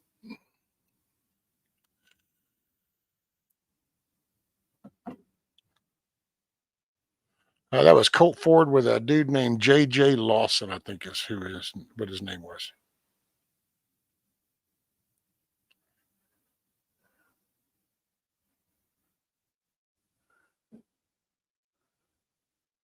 Well, let's see, been at this 3 hours. It's 11 o'clock. Sun's up. It's about 50 something degrees.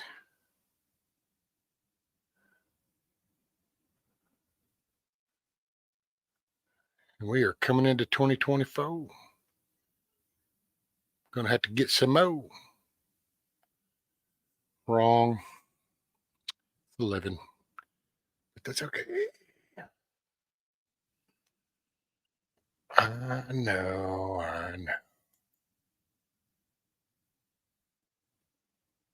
Let's see.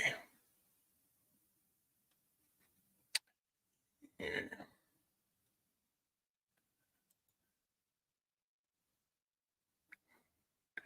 I'm going camping in 2 weeks. So excited to freeze to death. No, Jamal, you just ain't caught up yet. Drink more coffee. You'll get there. It's 11. It's 11 a.m. Actually, it's 11:01 a.m. now. Hey, so let's see. This is Saturday. So tonight is Ghost, and then later it's Indy doing the Ron's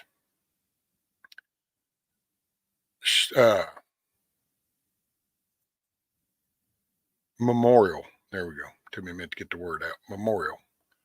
So Ghost will be tonight. See, I need to post links. I guess I need to get better at this. I just, oh man, I want to, but I don't want to enough. I don't think that's why I ain't done it.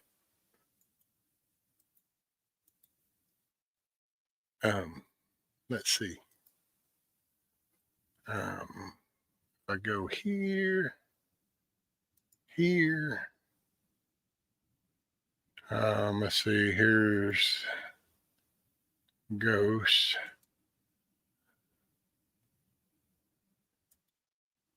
Okay, so this is the Ghost stream. I probably should type names and shit, but it's whatever. So that's Ghost stream. That's tonight at 8 o'clock Central. And then, oh shit, I just closed that. I will get Indies. Hoorah, here we go. And let me scroll on down.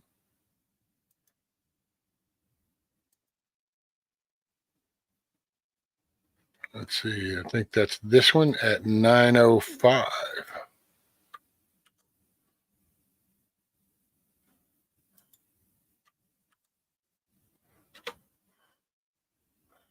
Okay, so the first one was Ghost Streams at 8, and then the second one was Indie Stream at 9:05. So, the way to winter camp, Mike. I got 2 outdoor shower bladders for Christmas. I never thought I'd be so happy to get survival gear. Miss Bonnie.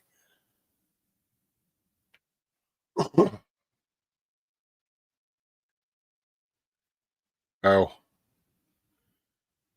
rescue tonight, Ghost, and then what I will be doing.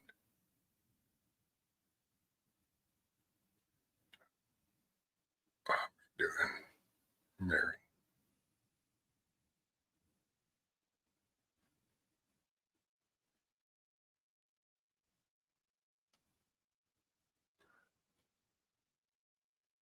Okay.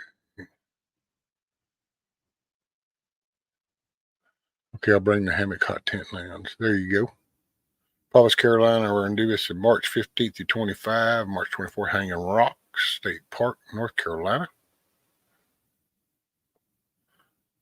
Bonnie, I know, right? I've collected much in the past few years. I agree. Wish I could make that trip, Papa.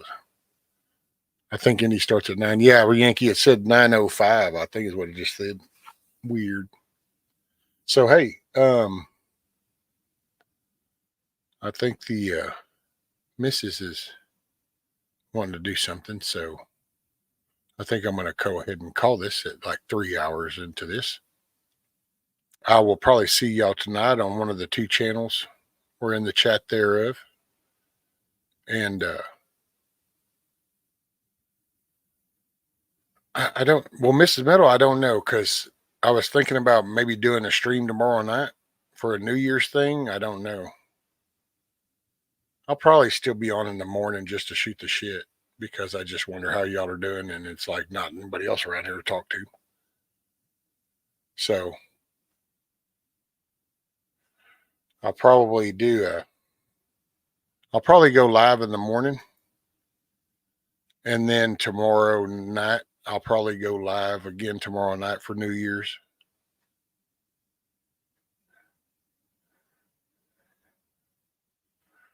Which I guess that they're having a pre-New Year's Eve party. Or no, that's a New Year's Eve party tomorrow night. Okay, so see, somebody else is going to be having one. But yeah, I think I'm going to go. We'll just go hang out tomorrow night and bring in the New Year's. 24, man. Because they ain't going to do nothing but just hang out with you guys. Hey, so don't forget, we got Ghost tonight at 8. Indies is after that at 9:05. Sunday, tomorrow, we have Papa's with the easy listening. And then maybe after Papa's goes down, I'll do a live and we can do the New Year's, unless Papa wants to carry it on through the New Year's night. We'll just do that too. Exactly, Mike. Don't fucking die. Jane, you and Mr. Rescue have a good afternoon. Yes, ma'am. Hey, you know what? Y'all make your day a good day. Choice is yours, always has been. It's always up to you. And with that, guys and gals, young and old alike, remember, you're going to get out whatever you put into it. So approach thing in a positive mentality, in a successful mentality, and then you'll get some positive stuff out the deal. Right on? Right on. Hey, make it a great day. Peace out, everybody. Much love. Thanks.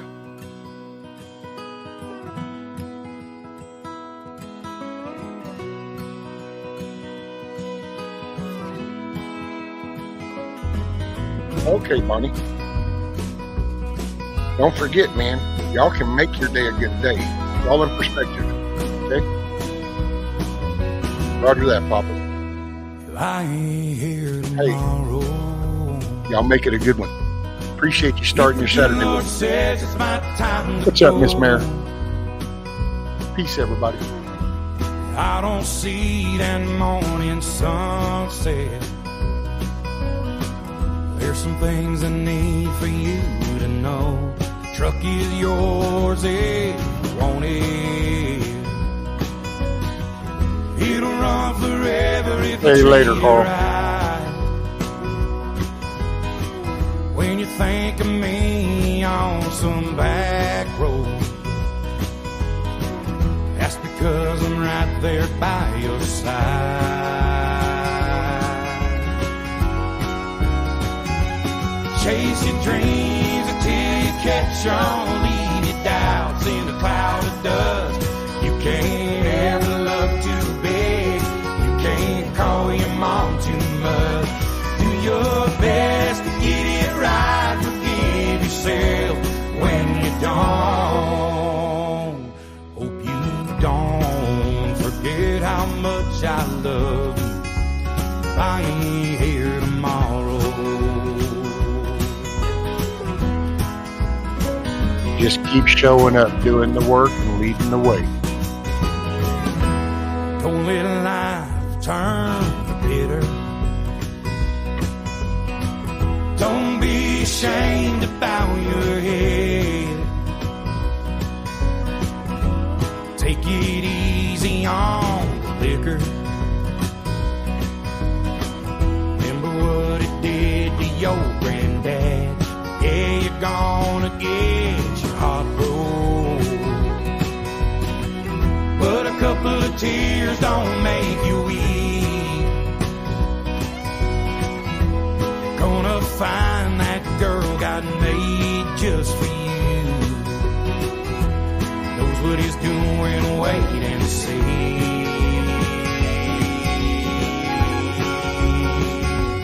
Chase your dreams face in a cloud of dust. You can't ever love too big. You can't call your mom too much. Do your best to get it right. Forgive yourself when you don't. Hope you don't forget how much I love you. I ain't here tomorrow. Make it a good day, guys. Appreciate y'all. Starting your Saturday with me. Hoorah.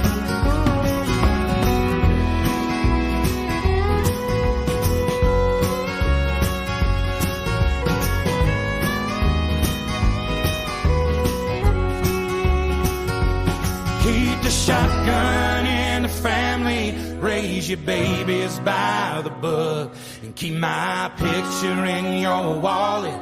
Keep your car keys on a hook. Do your best to get it right. Forgive yourself when you don't. Please don't ever forget how much I love you. I ain't here tomorrow.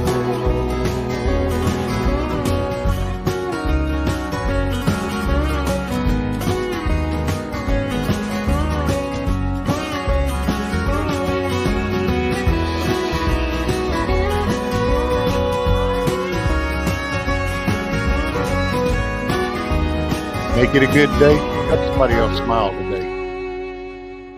Be a role model. Be an example. Give your grandkids a hug. Peace.